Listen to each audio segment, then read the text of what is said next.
바리케이트를 쳐야 합니다. 언론 양심의 역사를 이어갈 언론의 바리케이트를 칠 때다.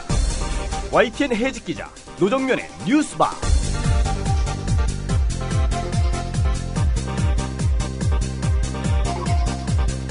청취자 여러분 안녕하십니까. 10월 28일 월요일 뉴스바 문을 활짝 열겠습니다. 뉴스바에 마련되어 있는 뉴스 메뉴들부터 살펴보죠. 원판 김새 4인방 가운데 한 명이면서도 국정원 사건 국정조사 때 여권의 철통 같은 비호로 증인 출석을 모면했던 권영세 주중대사가 주중대사관 국정감사장의 모습을 드러냈습니다.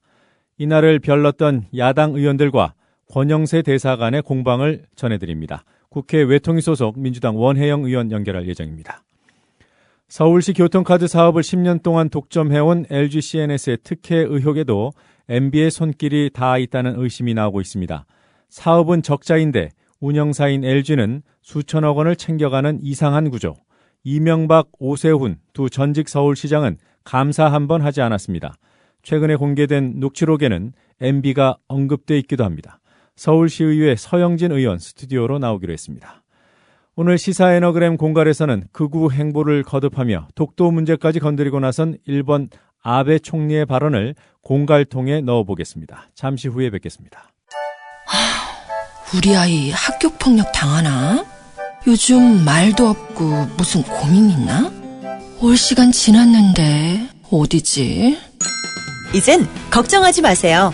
미리 다 알려주는 자녀 보호 어플 스마트 보디가드가 있습니다. 자녀의 학교폭력 문자, 인터넷 고민 검색, 실시간 위치, 유해 컨텐츠를 24시간 감지하여 부모님께 다 알려드립니다.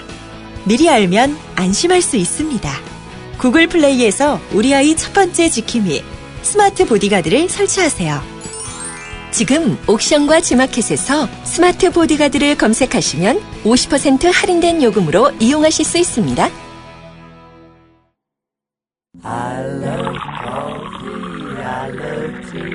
500원으로 즐기는 나만의 커피. 원두 쇼핑몰 헝그리 커피. 최정상급 로스터가 1년 이하 최고급 뉴크롭 생두를 로스팅해 즉시 배송해드립니다. 대량 구매 시 가격이 할인됩니다. 검색창에 헝그리 커피를 검색하세요. 헝그리커피.com. 헝그리 커피에서 원두를 구매하시는 분들께는 차량용 국민TV 스티커 2매를 함께 보내드린다.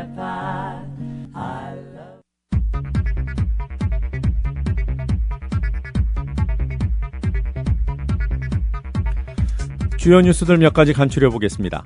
박근혜 대통령이 검찰총장에 PK 출신인 김진태 전 대검차장을 내정했습니다. 박 대통령은 친정체제 강화로 현 정국을 돌파하겠다는 의지를 분명히 했습니다.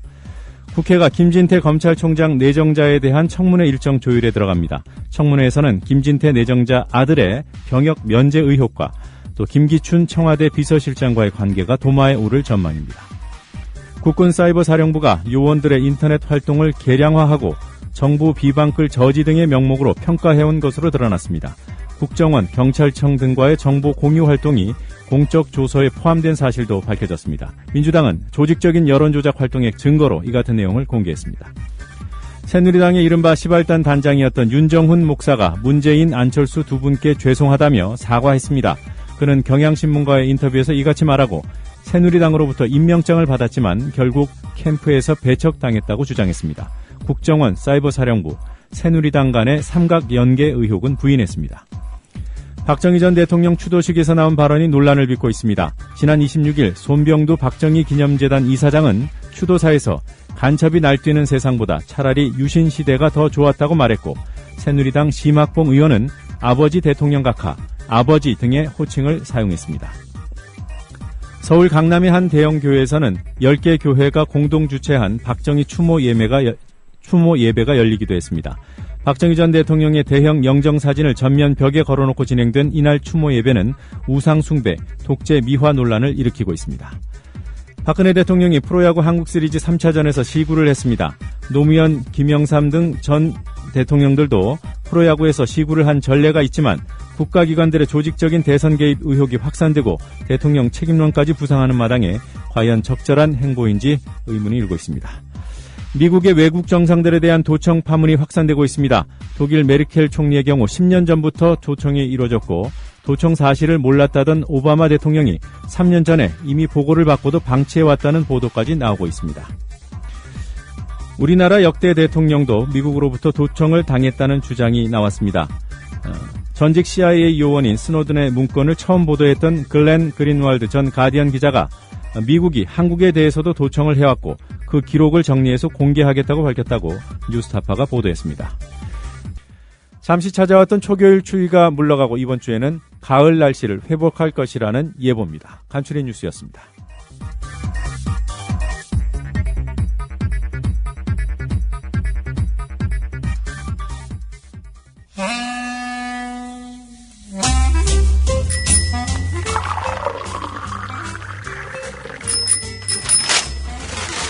아침 신문 귀로 읽으세요. 김용민의 조간 브리핑.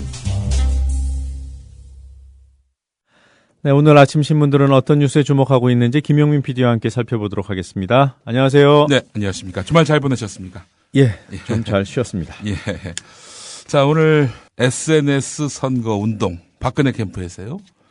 주도했던 인물로 알려진 이른바 시발단의 윤정훈 목사가 경향신문과 인터뷰했습니다. 관련한 내용이 6면에 실려 있는데요.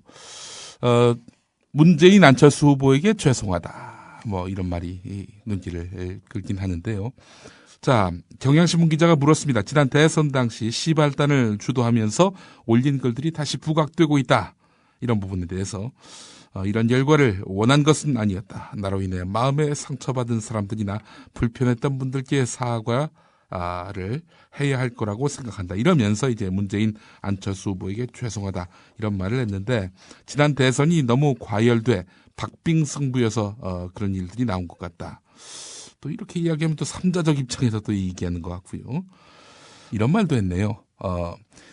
대선 때 박근혜 후보 캠프의 SNS 미디어 본부장을 맡았지만은 새누리당 내에 여기저기서 임명장을 줬지만 아무 쓸모도 없는 임명장들이었다. 나는 이름만 SNS 본부장이었을 뿐 정작 새누리당 공식 SNS 선거는 다른 인사가 다 했다. 나는 오히려 캠프에서 배척당했다.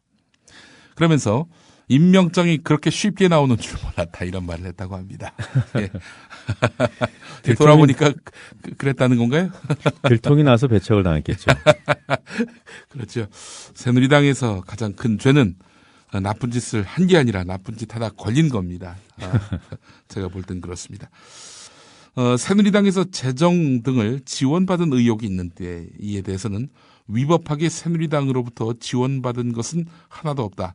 SNS 교육을 하면서 내가 선거운동을 한 것은 맞지만 개인적으로 한 것일 뿐이다. 개인적으로 선거운동 도운 것인데 새누리당이 나에게 해준 건 없고 나는 피해만 봤다. 나는 오히려 시발단으로 칭해지면서 캠프에서 배척을 받았다.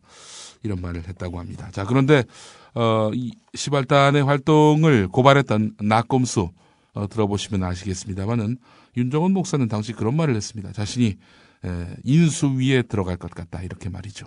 아무것도 아닌 사람을 인수위에 막 갖다 쓰진 않죠. 그 당시에 하여간 상당한 그 기대를 갖고 있었던 것만은 증언을 통해서 확인이 되고 있는데, 말씀하신 대로 걸려서 그 꿈이 다 무산이 된 것 같습니다. 최근에 국정원과 사이버 사령부 직원들이 당신의 글을 퍼나른 정황이 다수 나왔다. 이런 경향신문 기자 질문에는 나도 최근에 보도를 보고 알았다. 국정원 사람들이 내 글을 퍼날랐다는 것을 전혀 몰랐다. 사이버 사령부가 군에 존재하는지 몰랐다. 자, 국정원 직원들을 만난 적이 없는가? 국정원 직원들을 만나거나 연락을 받은 적이 없다. 국정원 직원 아이디인 누들누들이란 계정도 본 적이 없다. 당시 내가 글을 올리면 한 글당 400에서 500개씩 퍼날라졌다. 내 하루에만 몇천 개씩 리트윗되는데 내가 그것을 어떻게 다 확인할 수 있겠는가? 이렇게 말을 했다고 합니다. 자, 그런 윤정훈 목사는 지난번에 대선 과정에서 그런 말도 했었죠. 국정원 지원을 받아서 사무실을 만들었다라고 말이죠. 이게 논란이 되니까 나중에는 자신이 국정일보, 국정방송 이런 사설 인터넷 매체로부터 지원받은 거를 국정원으로 헷갈렸다. 이렇게 이야기를 했는데 그러면서 제가 또 그 반박을 했었죠. 국민 TV와 국민일보를 헷갈려 하는 사람은 없다. 또 국민연금공단과 헷갈려 하는 사람도 없다. 아니 국정원이 어떤 단체인데 국정원을 헷갈립니까? 예, 이건 말도 안 되는 얘기라고 저는 생각을 하는데 어쨌든 이 윤정원 목사 지금 몸을 바짝 낮추고 있는 것 같습니다. 자, 그러나 이 국정원 사이버 사령부 직원과의 연계설과 관련해서는 정확한 진상규명이 필요할 것 같습니다. 자, 군 사이버 심리전 요원들이 2008년 촛불 집회 이후에 인터넷 등의 주요 여론 동향을 국방부 장관 등 군 수뇌부에게 매일 보고한 정황이 드러났다는 한겨레 일면 기사도 눈길을 끕니다. 이번 대선 개입 활동 이전에도 대국민 여론전을 펼쳤다는 의혹이 제기될 수밖에 없는 건데요. 또 국군 사이버 사령부에서 밀리로거, 또 이거 어떻게 읽죠? ZLRUN 질런. 예. 이 사람 그게 이제 달림이라는 거 아닙니까? 계정 네, 이름이. 달림. 예. 달림이. 예, 달림이 뭐 달린다 이런 의미예요. 그래서 런이 들어간 모양입니다. 밀리로고 이 또 달림이란 이름 또는 아이디로 대선 개입 활동에서 핵심적인 구실을 한 요원은 심리전단의 운영팀장으로 확인됐다는 그런 기사입니다.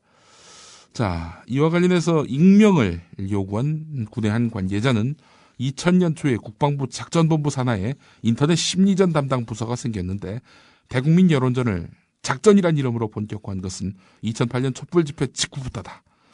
군 통수권자와 정부정책, 국방정책 등으로 범주를 나눠서 대국민 여론활동을 진행했고 그 결과를 합동참모본부, 그러니까 합참의장과 합참작전본부장에게 날마다 보고했다. 이렇게 밝혔다는 겁니다.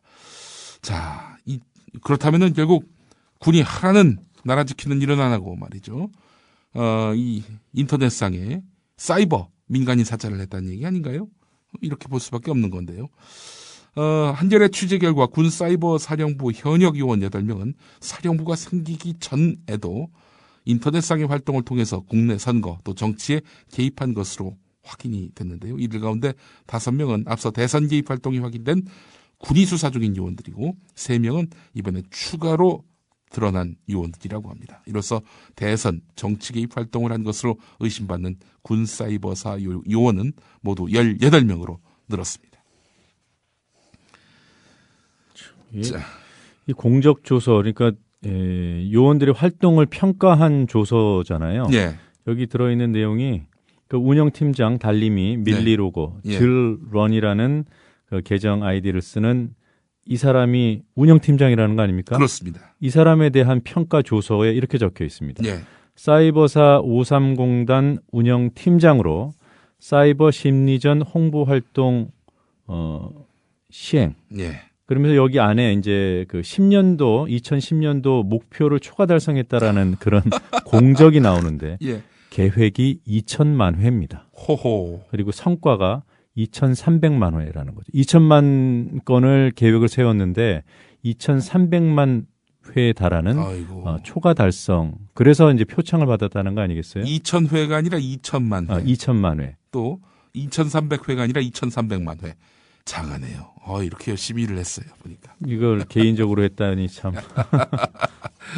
참 서러웠을 일이죠. 예, 우리 저 청취자들께서 혹시 오해하실지 모르는데 이 사람이 바로 최초에 걸린 사람입니다. 최초 보도에 나온 사람이고 이 사람에 대해서 그러니까 그 4명 중에 한 사람이죠.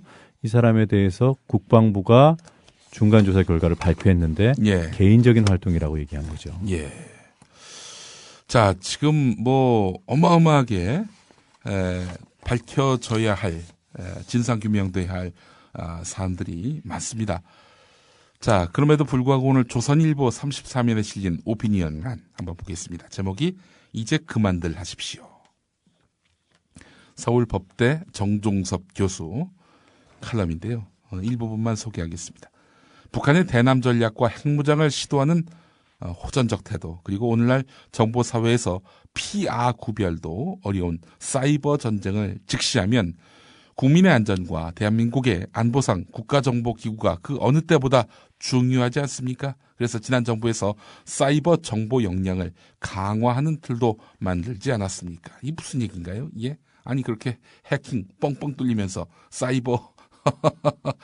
사이버 정보 역량을 강화하는 틀을 만들었다? 언제요? 예. 이게 무슨 얘기하는 건지 모르겠어요, 이 양반. 자, 계속 읽어보겠습니다. 국가정보기관이 불법적 사찰이나 정치 개입을 못하게 하면 되고, 이는 국정원법이 정한 대로 하면 됩니다. 이렇게 하면 될 문제를 새 정부 벽두부터 야당이 장외로 뛰쳐나간 것이나, 아직 국정을 채 시작하지도 않은 대통령에게 사과부터 하라고 윽박지른 것도 과하지 않습니까? 입장을 바꿔놓고 한번 생각해 보지요. 걸핏하면 국가원수에게 사과하라고 하면 1년에 수도 없이 사과해야 하고, 결국 그런 요구나 사과는 무게감도 없습니다. 전직 국정원장까지 기소된 현재의 결과를 놓고 보면 이를 법대로 처리하면 될 것을 불구 대천에 원수대하듯 이렇게 서로 무리하게 상대를 굴복시키려 한 것은 너무 심하지 않았던가요? 이런 얘기입니다. 이 부정선거로 당선된 대통령이 사과 없이 넘어가는 게 더 이상하지, 대통령 사과하는 게 문제다. 이런 식의 그 접근 방식. 이분 도대체 요즘 신문을 보고 계시는지 모르겠습니다. 신문 보시는 모양인데요. 조선일보만 보시나 봐요. 예. 정종섭 교수의 칼럼. 이제 그만들 하십시오. 이제 그만들 할 상황은 아닙니다.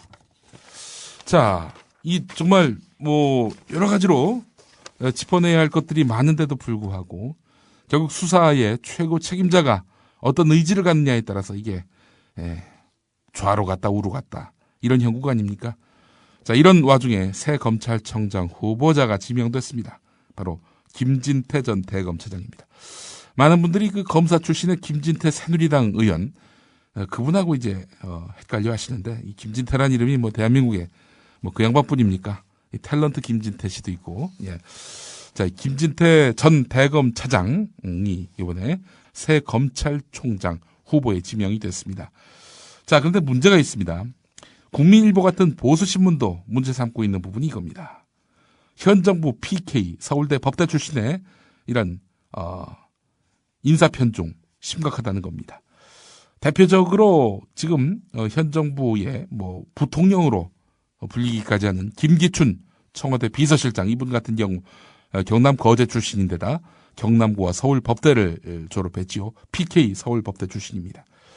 자, 그런데 사정, 공직기강, 인사검증 등 업무를 담당하는 이런 홍경식 청와대 민정수석도 경남 마산 출신으로 서울대 법대에서 공부했습니다. 지난 25일에 지명된 황천현 감사원장 내정자는 지금은 창원이 됐습니다만은 경남 마산 출신의 서울법대를 졸업했습니다. 자, 김진태 검찰총장 내정자는 경남 사천 출신으로 진주고와 서울법대를 졸업한 그런 인물입니다. 청와대 비서실장, 민정수석, 감사원장 내정자, 검찰총장 내정자 모두 PK의 서울대 법대 출신인 것은 매우 이례적이라는 평가입니다.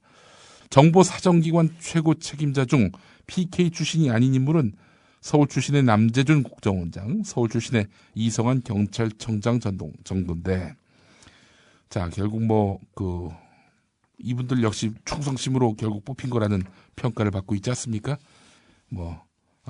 지역을 따질 필요가 없을 정도로 충성을 잘하는 인물이다.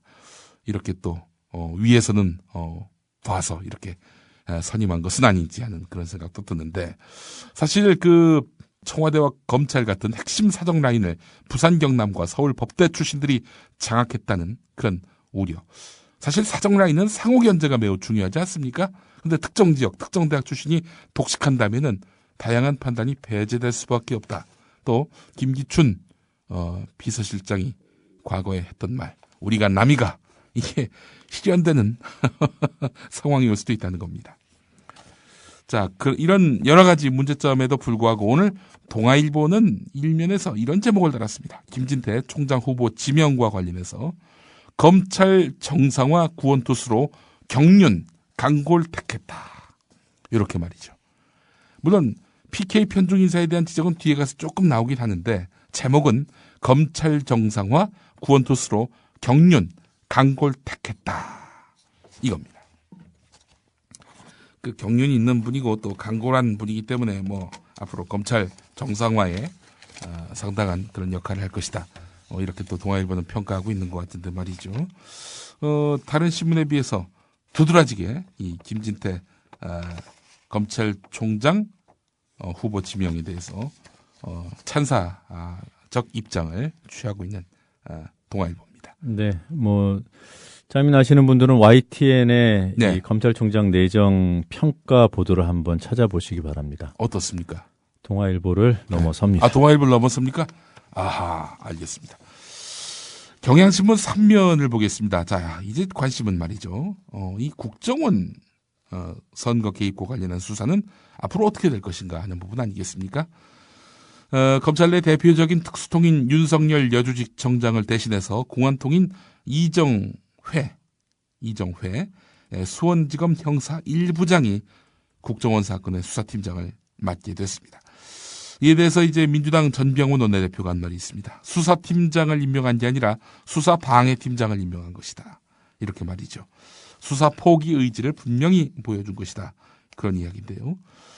뭐 지금 이 와중에 김진태 이 검찰총장 후보자 지명자 이 양반 같은 경우에는 기본적으로 김기춘 비서실장과의 친분, 인연 이런 것들이 강조가 돼서 결국에는 발탁된 것 아니냐 이런 얘기가 나오고 있기 때문에 결국 국정원 수사와 관련해서는 수사 확대보다는 공소 유지에 치중할 것 같다. 이런 평가가 우세합니다. 뭐 경향신문만의 그런 분석은 아니고요. 글쎄요. 공소 유지에 치중할까요? 지금 그래서 그것도 걱정인 거예요. 사실 보도하는 사람들이요. 우리가 이제 뭐 팩트 그러는데 이제 사실관계에 주목해서 그걸 가지고 판단을 하도록 그렇게 훈련받은 사람들 아닙니까? 네. 보면 하나하나 보면요. 자, 검찰총장 내정한 것, 예. 뭐 PK 인사든 아니면 그 사람이 김기춘 비서실장하고 친하든 말든. 네. 그래서 이 사람이 어떻게 할 거다라고 단정할 수는 없는 거죠. 예. 그다음에 이 국정원 수사팀장 교체한 것도 이 사람이 뭐 아무리 공안통이라고 하더라도 수사 못하라는 법은 없단 말이에요. 예. 그리고 그 전에 최동호 검찰총장이 이제 사퇴하는 그것도 정말 혼의 자식 때문에 사퇴했을 수도 있다.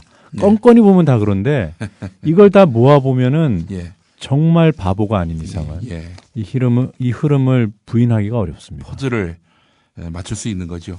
여기에 언론이 심지어 그냥 그런 껌껌이 보도하는 것이 아니라 그런 맥락까지도 흐리는 보도를 하고 있단 말이에요. 그렇죠. 조금 전에 말씀드렸던 YTN의 예. 검찰총장 내정자에 대한 보도 잠깐 제가 그 대목을 찾아서 좀 읽어드릴까요? 예.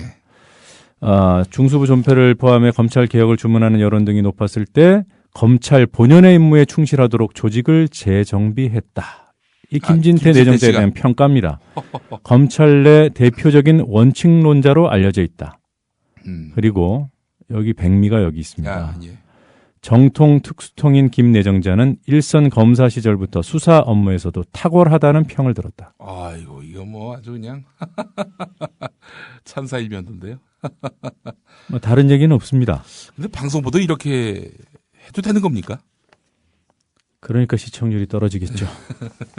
참. 예, 이게 사실은 좀 신문 같은 경우 사기업이기 때문에 좀 더 경향성을 띌 수가 있다고 봅니다. 자기 색채를 뭐 내세우는 거. 뭐 결국 이제 독자들이 그 신문 보고 싶어서 선택하는 경우가 많잖아요. 물론 이제 비대, 자전거 이런 거 줘가지고 보는 분도 있지만은. 예. 근데 그 신문이 좋아서 선택하는 그 선택권이 있단 말이죠. 그렇기 그렇죠. 때문에 네. 뭐 이 사실은 신문 보도는 일정한 어떤 경향성, 뭐 나아가 정파성을 좀 띌 수도 있다고 보지만 방송은 그래서는 안 되거든요. 방송이라고 하는 것이 몇 년에 한 번씩 이렇게 제어가를 받는 이유가 뭡니까? 방송이 자기 거가 아니라 공공의 것이라는 그런 의미거든요. 이 완전히 뭐 권력의 편에 서서 권력에게 잘 보이기 위한 이런 식의 그 기사가 방송에서 남발된다면은 이거 그냥 TV 켜면은 볼 수 있는 채널들 아닙니까? 네. 이러면은 이거 완전히 그 국민의 그 여론을 흐리고 CCBB를 외면을 한 정도가 아니라 국민의 눈과 귀를 흐리는 이런 식의 보도를 하게 된다면은 방송 뉴스는 신뢰를 잃기 마련이고 아울러서 방송의 위기로 이어질 수밖에 없다고 저는 봅니다. 네, 오늘 이거 뭐 조간 브리핑이 아니라 TV 브리핑. TV 브리핑을 하고 있습니다. 예. 자, 사실은 지난 그 주말에 참 많은 분들이 개탄에 맞이하는 SNS 상에서 개탄에 맞이하는 그런 사건입니다. 이 여당 의원이 한 말입니다. 아버지 각하. 교회에서 아버지 하나님이라는 말은 쓰는데 아버지 각하. 예, 신격하죠. 예, 자기 아버지 말고 다른 사람을 아버지로 부를 때는 대체로 신 아니면은 뭐 거의 부를 일이 없는데, 새누리당 구미갑을 지역 기반으로 하는 심학봉 의원 같은 경우 아버지 각하라고 얘기했습니다. 아니, 북한에서 그 김일성, 김정일 가리켜서 아버지라고 한다고 그렇게 어버이 비판하는 사람들 아니에요? 수령님이라고. 예, 글쎄 말입니다. 지난번에도 하여간 이런 박정희 신격화 발언으로 박정희는 사실상 신과 다름없다 이런 식으로 얘기했던 남유진 구미시장, 이 양반도 님께서 태어난 구미 땅에서 태어난 것만으로도 무한한 영광이다. 뭐 이런 말을 했습니다. 뭐 여기 구미 사람들이라서 뭐 그럴 수 있다 치더라도 말이죠. 아닙니다. 구미 사람도 그렇게 말씀하시면 안 됩니다. 예. 뭐 죄송합니다. 뭐 구미에도 의식 있는 분들, 역사의식 바로 박힌 분들이 있는데, 아무래도 구미에서는 박정희가 먹어준다라고 판단했기 때문이겠죠. 이 사람들이. 예. 이제 너무 과도한 표현을 썼군요. 예. 통한다. 예. 통한다. 이렇게 생각했던 모양이죠. 예. 제가 어디 가겠습니까? 제가. DNA가. 예. 자, 박근혜 정부 출범 이후 처음 열린 국립서울연충원 추도식에는 또 이런 말이 나왔습니다. 손병두 박정희 대통령 기념재단 이사장. 각하 아직도 5.16과 유신을 폄훼하는 소리에 각하의 심기가 조금은 불편하실 걸로 생각합니다. 그러나 마음에 두지 마십시오. 태산 같은 각하의 뜻을 어찌 알겠습니까? 각하의 철학과 비전에 하늘도 땅도 감동하고 있습니다. 이 대학 총장까지 지낸 양반인데 말이죠. 예. 이분이 전경련에서 중요한 직책을 맡았던 분 아니에요? 예, 부회장 했었습니다. 예. 그전에는 이제 삼성그룹에서 일했고요. 지금 박정희 대통령 기념재단 이사장이라고 했잖아요. 네. 직전 이사장이, 이게 직전 이사장이 아니라 초대 이사장이 누구냐면은 김기춘 현 비서실장입니다. 예. 그렇군요. 뭐 그게 그렇습니다. 예. 자, 그리고 뭐 아주 유명하죠. 이 서울 강남 나들목교에서 있었던 제1회 박정희 대통령 추모 예배. 여기서는 또 김영진 원미동 교회 원로 목사, 이분이 예장통합교단의 원미동 교회 목사를 지난 연말까지 했었습니다. 연말을 기점으로 이제 후임자에게 넘겨줬는데, 독재니 어쩌니 그런 얘기 많이 하는데 한국은 독재를 해야 해요. 정말이야. 독재해야 해요. 하나님이 독재하셨어. 이런 말을 했다고 합니다. 정말 참 웃음밖에 나오지 않습니다. 예. 서울의 나들목 교회가 또 있습니다. 그 교회에서는 아주 우리는 그 행사와 무관하다. 또 이렇게 이제 글을 올릴 만큼 지금 기독교인들의 분노가 어마어마한데요. 어처구니가 없습니다. 한국에선 독재해야 한다. 하나님도 독재하셨다. 부끄럽습니다. 부끄러운 기독교인입니다. 부끄러운 기독교인 또 한 사람 더 있습니다. 바로 유영익 국사편찬위원장입니다. 한국 국적 포기 논란에 휩싸인 인물이 바로 유영익 위원장 아들 아닙니까? 이 사람이 한국콘텐츠진흥원 LA 지사에 특혜 채용됐다는 의혹이 또 제기됐습니다. 민주당 안민석 의원이 제기한 것인데, 콘텐츠진흥원으로부터 제출받은 자료에 따르면 유영익 위원장의 아들은 콘텐츠진흥원이 제시한 미국 사무소 마케팅 디렉터 채용 기본 자격에 미달함에도 불구하고 19명의 지원자를 제치고 1등으로 합격했다는 겁니다. 자, 자격 요건은 뭐였느냐? 미국 현지에서 엔터테인먼트 관련 마케팅 5년 이상의 경력자인데, 근데 이제 유영익 위원장 아들의 경력은 한국에서 아리랑 TV와 주한 미국 대사관 근무가 전부인 것으로 나타났습니다. 자, 그럼에도 불구하고 이렇게 채용이 됐다는 거죠. 특혜 채용됐다는 겁니다. 언제 일입니까? 이게 2006년의 일입니다. 자, 오늘 경향신문 8면에 이런 기사가 실렸고요. 국사편찬위원장 얘기가 나왔으니까 교과서 이야기를 좀 더 해보겠습니다. 역사 왜곡, 표절 논란을 빚고 있는 교학사, 고등학교 한국사 교과서에 대한 수정 보완 권고안이 상당 부분 축소됐다는 의혹이 제기됐습니다. 지난달 중순에 수정 보완 작업에 참여했던 복수의 교사들은 처음에 8개 종 고등학교 한국사 교과서 가운데 교학사에 대한 수정 보완 권고가 절반이 넘었는데 교육부가 발표할 때는 30%가량으로 줄었다는 겁니다. 1차 검토 당시는 440여 건이 지적됐는데 교육부는 251건만 채택했습니다. 440여 건 지적된 프로테이지를 따져보니까 52%인데 251건만 채택하다 보니까 30.3%로 대폭 줄어들게 됐다는 겁니다. 이렇게 이 교학사 교과서에 대해서 아주 전폭적인 이런 비호를 좀 하고 있는 거 아닙니까? 교육당국이. 왜 이럴까요? 서남수 교육부 장관이 이에 대해서 해명을 해야 될 것입니다. 오늘 한겨레 일면 톱기사인데요.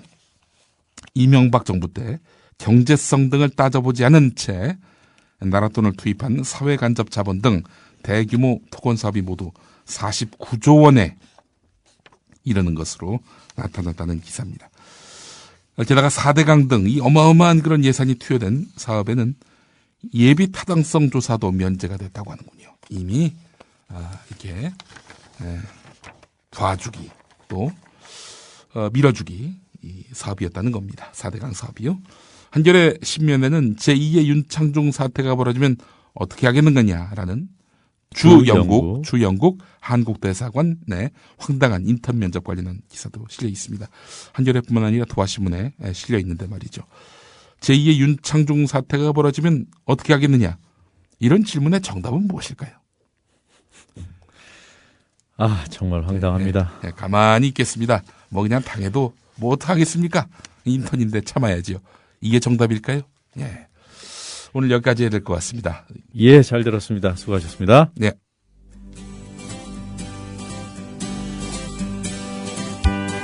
막간 퀴즈입니다.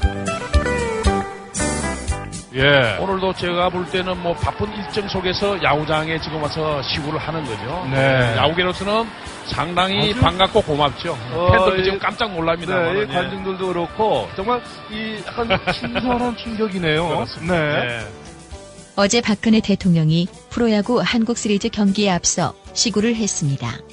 역대 대통령이 프로야구에서 시구한 사례는 모두 4번인데요. 다음 중 시구를 안 한 사람은 누구일까요? 1번 박정희, 2번 전두환, 3번 김영삼, 4번 노무현. 답을 아시는 분은 정답과 함께 연락 가능한 이메일을 적어주세요. 3분을 선정해 기념 음반을 보내드립니다.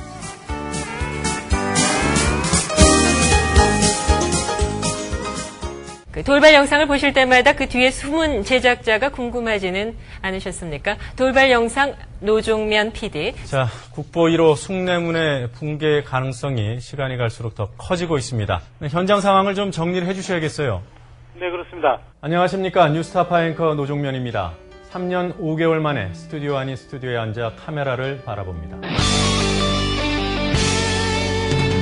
지금 여러분께서는 YTN 해직 기자 노종면이 진행하는 노종면의 뉴스바를 듣고 계십니다. 노종면의 뉴스바는 매일 아침 7시부터 9시까지 국민TV 라디오로 방송됩니다. Images showing 那鉴于当前叙利亚局势 국제뉴스 한반도 정세를 한눈에 황준호의 월드 리뷰.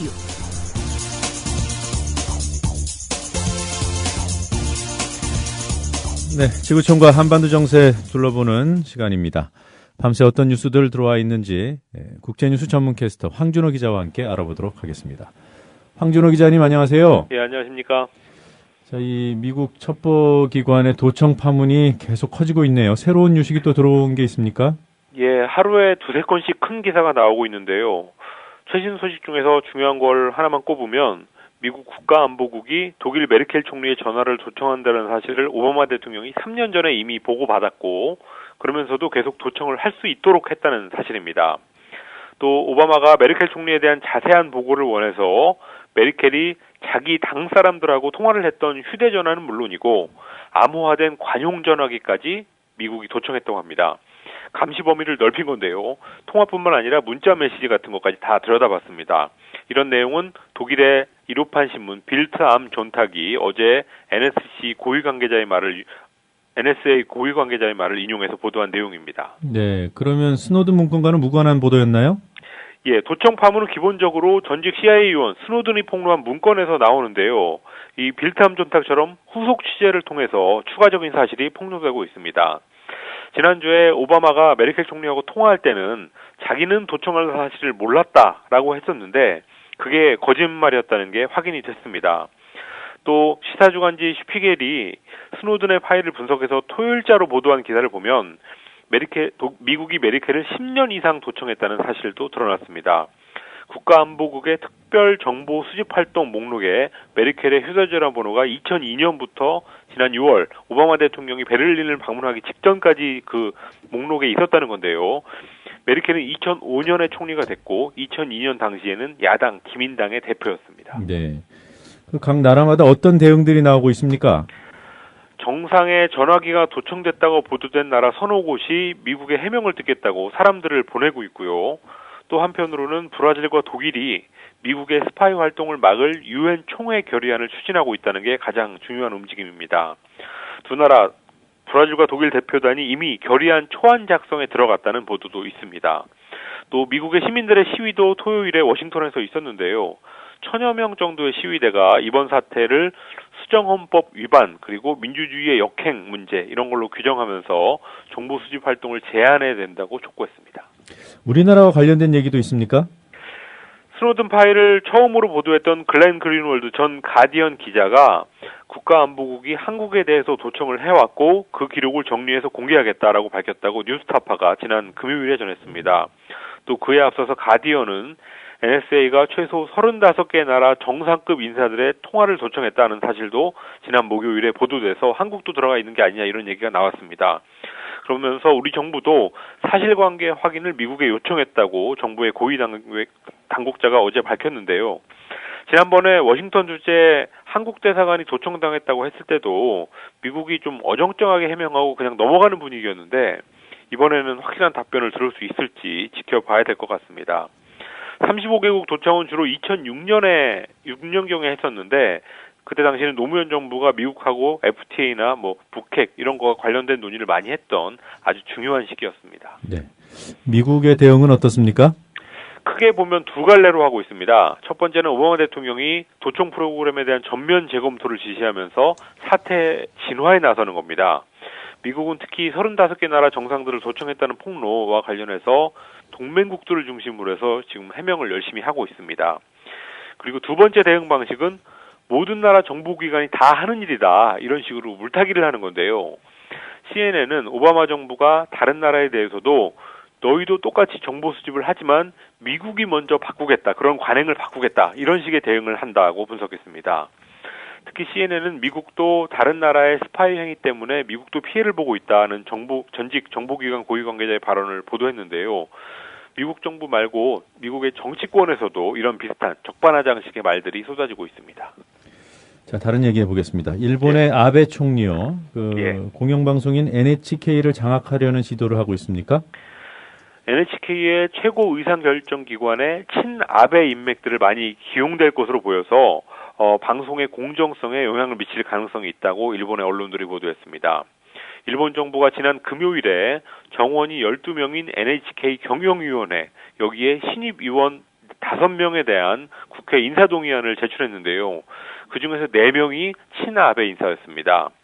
혼다 가스 있고 일본 담배산업 고문 이 사람은 아베 초등학교 시절의 가정교사였고 또 현재는 총리하고 경제계 인사들을 연결해주는 역할을 하는 사람이고요.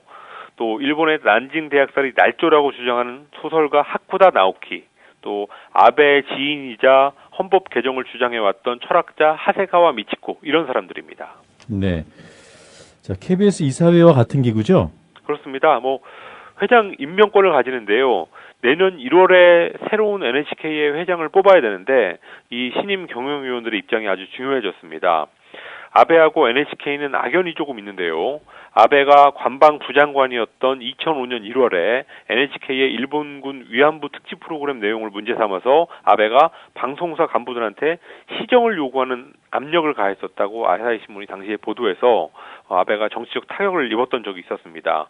그 후에도 NHK는 위안부 문제나 역사 문제 이런 거는 아베하고는 조금 다른 태도, 약간은 아베에 비해서는 조금 나은 태도로 보였습니다.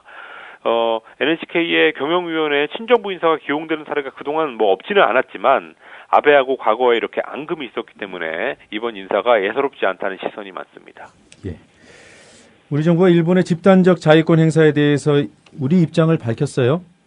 지난주에 청와대 김장수 안보실장이 미국에 갔었는데 미국이 일본의 집단적 자위권 행사를 인정하는 방향으로 미일 안보 협력 지침을 개정하는 데 대해서 한반도와 한국의 주권 행사와 관련된 부분에 대해서 우리의 입장을 반영할 것을 요구했다라고 정부 고위 관계자가 밝혔습니다.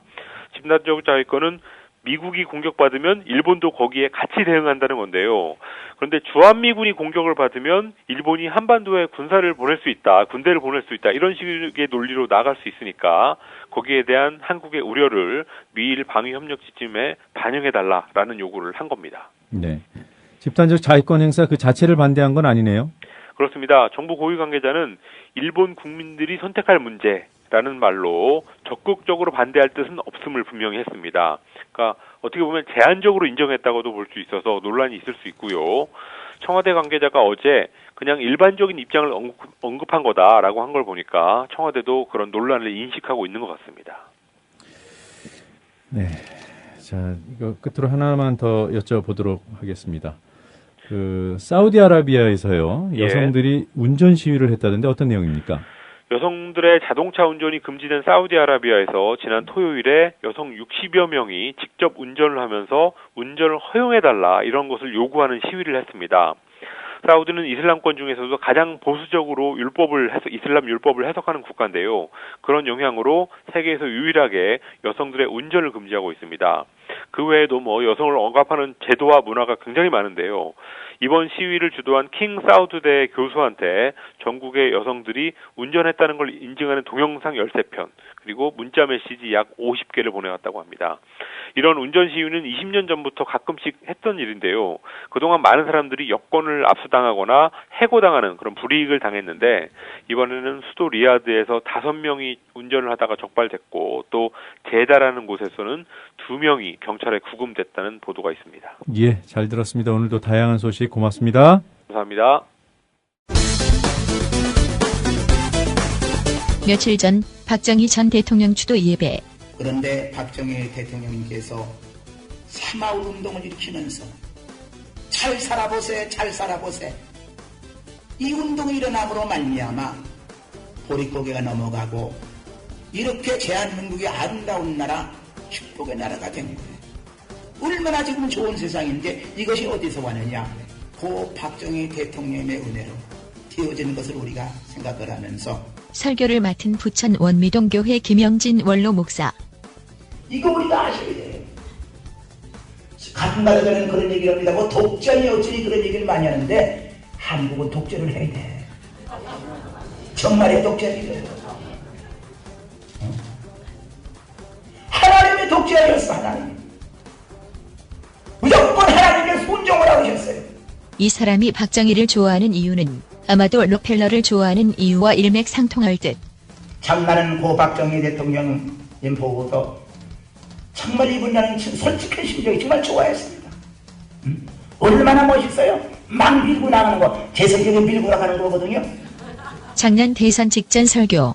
언제나 자기 맡은 일에 성실하고 건면했던 한 사람이 있습니다. 유명한 바로 록펠러지요. 그는 부자라는 이미지만 지니고 있는 인물은 아닙니다. 그를 유명해 하는 것은 그가 자선사학가입니다. 록펠러는 재단을 세웠고 무려 5억 3천만 원 이상 되는 엄청난 돈을 인류복지를 썼습니다. 이만하면 록펠러는 분명히 대단한 사람입니다. 그러나 그의 진가는 그 후손에게 의해서 빛나고 있습니다. 록펠러는 어떤 사람일까? 올해 4월 방송된 CBS TV 프로그램 중 16살 때 고등학교를 중퇴하고 20살 때 자기 회사를 만들어서 성실하게 일해서 미국 석유의 자산의 95%를 점한 인물이 있습니다. 그가 시카고 대학 등 25개의 대학을 설립 또는 지원하고요.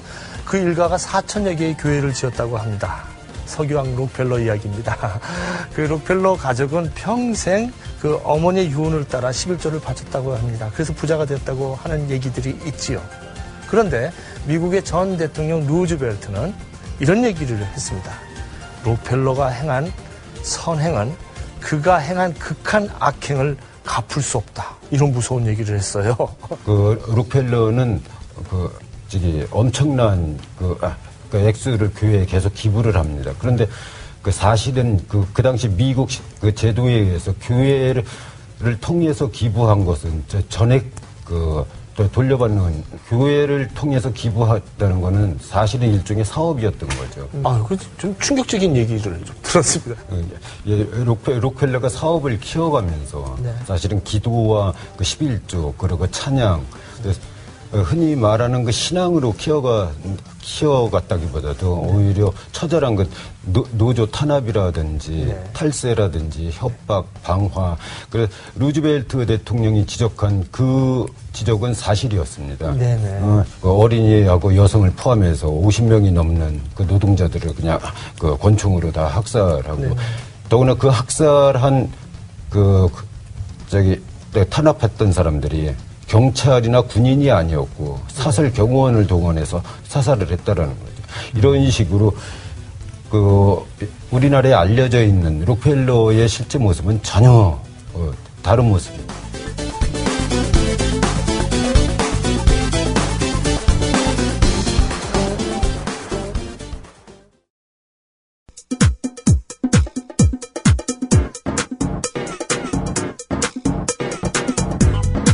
노정면의 뉴스바. 이제는 이슈 탐험입니다. 2007년 남북 정상 간 NLL 대화록 문제는 지난 대선 때 여당의 컨틴전시 플랜, 그러니까 비상계획이었습니다. 이 비상계획이 먹혀 들어가서 여당이 집권을 하게 되면 NLL 대화록을 까고 아니면 못 간다고도 했습니다. 이는 대선 직전 박근혜 캠프 핵심 인사가 한 말이었고 그의 말은 꼭 들어맞았습니다. 그가 바로 원판 김새 4인방 중 한 명으로 현재 주중대사인 권영세 전 새누리당 선대위 종합상황실장입니다.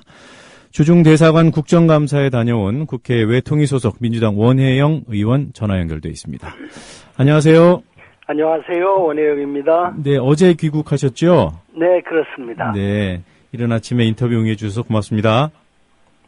네. 자, 권영세 대사가 지난 대선 때 NLL 문제와 관련해서 구체적으로 어떤 역할을 한 인물입니까? 네, 대선 개입에 논란이 되는 양대축이 있죠. 하나는 NLL 대화록을 의도적으로 또 미리 계산을 해가지고 구상한 대로 폭로해가지고 전국에 영향을 미친 것하고, 그리고 또 직접적으로 대선 개입에 한 행태로서 댓글 사건을 우리 민주당에서 파악하게 되고 경찰에 수사하면서 이것을 축소, 은폐하는데 상황실장으로 역할하지 않았느냐 하는 두 가지의 문제가 있고, 요새 새롭게 또 문제되는 사이버 사령부의 댓글 공작하고도 무관하지 않지 않느냐 하는 의혹을 갖지 않을 수가 없습니다. 예. 그 주중대사관 국정감사에서 그런 의혹에 대해서 질의를 하셨던 거죠? 예, 근데 정확히 말씀드리면 질의를 못했습니다. 전면적으로 답변을 거부하는 바람에요. 네. 예, 아주 황당하고 아주 기괴한 일을 겪었습니다. 예. 그러니까 피감 기관장인 권영세 주중대사가 국감이라는 것은 지금 주중대사관 업무에 관련된 걸로 국한되어야 된다. 그 외에 과거의 일이나 이런 것 가지고는 답변을 할 수 없다. 이런 식으로 피감 기관장이 국감의 범위와 기준을 아주 자기 스스로 정해가지고 국회의원회, 그러니까 감사위원회 국정감사에 응하지 않는 태도를 보였고, 더 가관인 것은 어떤 의원의 질문에는 그런 원칙을 가지고 답변을 안 했고, 예. 또 어떤 의원이 질문한 것은 또 답변을 했습니다. 이를테면, 야당인 제 질문뿐만이 아니라 모두 국감에서 또, 다른 여당 의원이, 지금 대사가 일을 하는 데 있어서 이런, NLL, 녹취록이라든가 아니면 대선 개입 축소 조작 사건이 대사가 일을 제대로 하는데 영향을 미치고 있다. 그러니까 이 문제를 좀 분명하게 밝혀두고, 그 뒤에 일을 하는 게 대사를 위해서도 좋을 것이다 하고 여당 의원도 그렇게 질문을 했어요. 예. 근데 이것은, 국정감사, 범위 밖의 일이니까 답변을 안 하겠습니다. 하고 저한테도 똑같이 했거든요. 네. 그러다가, 여당의 윤상현 의원이, 그렇지만, 진실을 밝히기 위해서 국정감사에서 이런 것을 논의하는 것은 불가피하다. 예. 사실관계는 좀 분명히 해야겠다. 이해한 이유로 답변하시오. 하고 NLL 녹취록을 본 적이 있느냐. 또 신동아 녹음한 사실을 아느냐. 그랬더니 없다.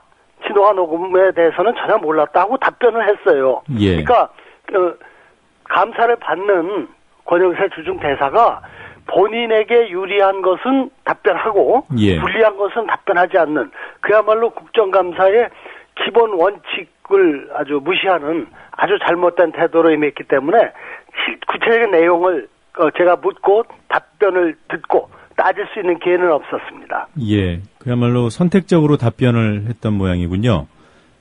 네, 그래서 저는 이런 식의 잘못된 그리고 불성실한 태도로 감사를 임하면은 감사위원으로서 더 이상 감사를 진행할 수가 없다 하고 감사 중단을 선언했고요. 예. 결국 그런 것이 도가 지나치니까 감사반장인 윤태 의원도 국회의원이 국정감사를 함에 있어서 모든 관련된 일에 대해서 다 질의할 수 있는 것은 상식이 아니냐, 관례다. 네. 그리고 권영세 대사가 전에 국정원 관련 국정조사에 만일 증인들은 나와서 논의가 됐는데 그걸 지금 중국 대사관 감사를 와서 또다시 재론한다면 감사반장인 본인의 입장에서도 그것은 맞겠지만 네.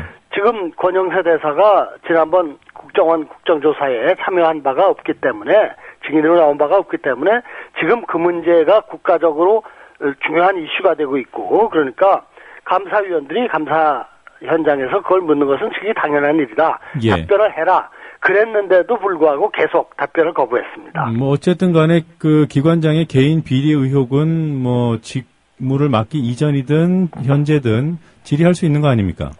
그렇습니다. 개인의 업무 능력의 문제, 도덕성의 문제, 불법성의 문제 충분히 국회에서 다루는 거고 특히 국정감사는 그런 점에서 감사를 하라고 있는 제도입니다. 예.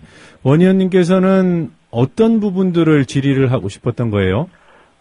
우선 NLL 녹취록 관련해서 예. 그 뒤에 쭉 진행된 상황이 권영세 그때 종합상황실장이 얘기했던 내용대로 진행이 됐거든요. 네. 도안이면 일대 까겠다. 그랬는데 마지막 판에 선거 국면이 굉장히 유동적으로 되면서 그것을 폭로했던 거고요. 예. 그리고 마지막에 우리가 집권하게 되면 까겠다 했는데 실제로 집권하고 나서 계속 NLL 관련해서 문제를 제기하고 있지 않습니까? 예. 그리고 그 건이 하나 있고 또 한 건이 국정원 직원들의 댓글 사건에 대해서의 축소 은폐 사건인데 네. 이번에 국회 국정조사 청문회에서 원세훈 전 원장이 대선 직전인 12월 13일 권 대사랑 통화한 적이 있다고 인정을 한 바가 있거든요. 예. 그러니까 이거를 확인해야 됐던 겁니다. 네.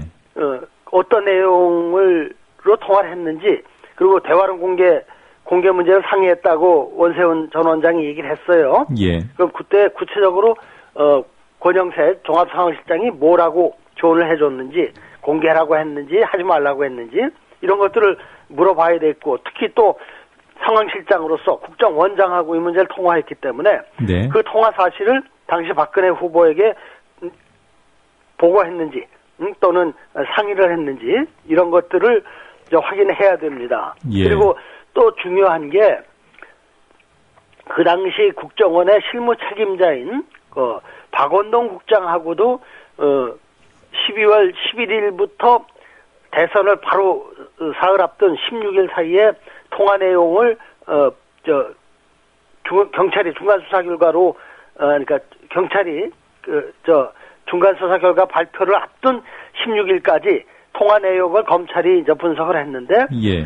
여러 국정원 간부들하고 새누리당 인사 경찰 수뇌부들이 통화한 사실들이 확인됐습니다. 예. 그중에 주목을 받는 게 권 대사하고 박원동 전 국장의 통화 내역입니다. 예. 이 사람은 지금 그동안에 국회 파견관으로 나와서 일한 바도 있고 평소에 권영세 종합상황실장하고 통화하는 사이라고 청문회에서 박원동 국장이 밝힌 바도 있습니다.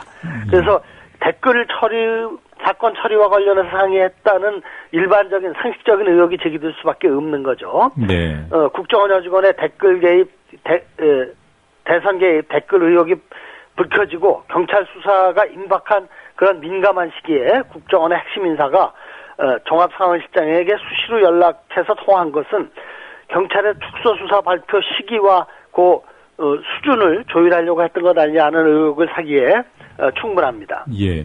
앞서 원 의원께서 말씀을 해주신 부분 중에 답변을 전반적으로 거부하면서도 여당의 윤상현 의원이 질의했을 때는 답변을 일부 했다고 하셨어요. 네. 예, 그 내용이 한 점 부끄럼 없다. 또 NLL 대화록을 사전에 입수하거나 본 적이 없다. 이런 취지였다는 말씀이시죠. 그렇습니다. 네. 그런데 이 전화 통화와 관련된 질의에 대해서는 전혀 그럼 답변을 안 한 겁니까?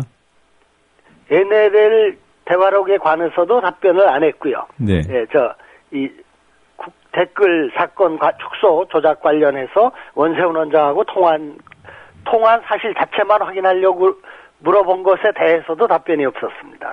거부했습니다. 예, 그 통화 내용을 제가 다시 한번 간단히 정리를 하면 지난 대선 직전인 12월 13일에 원세훈 당시 국정원장하고 권영세 당시 박근혜 캠프의 종합상황실장이 통화한 사실은 원 국정원장의 증언으로 확인이 된 사실이고요.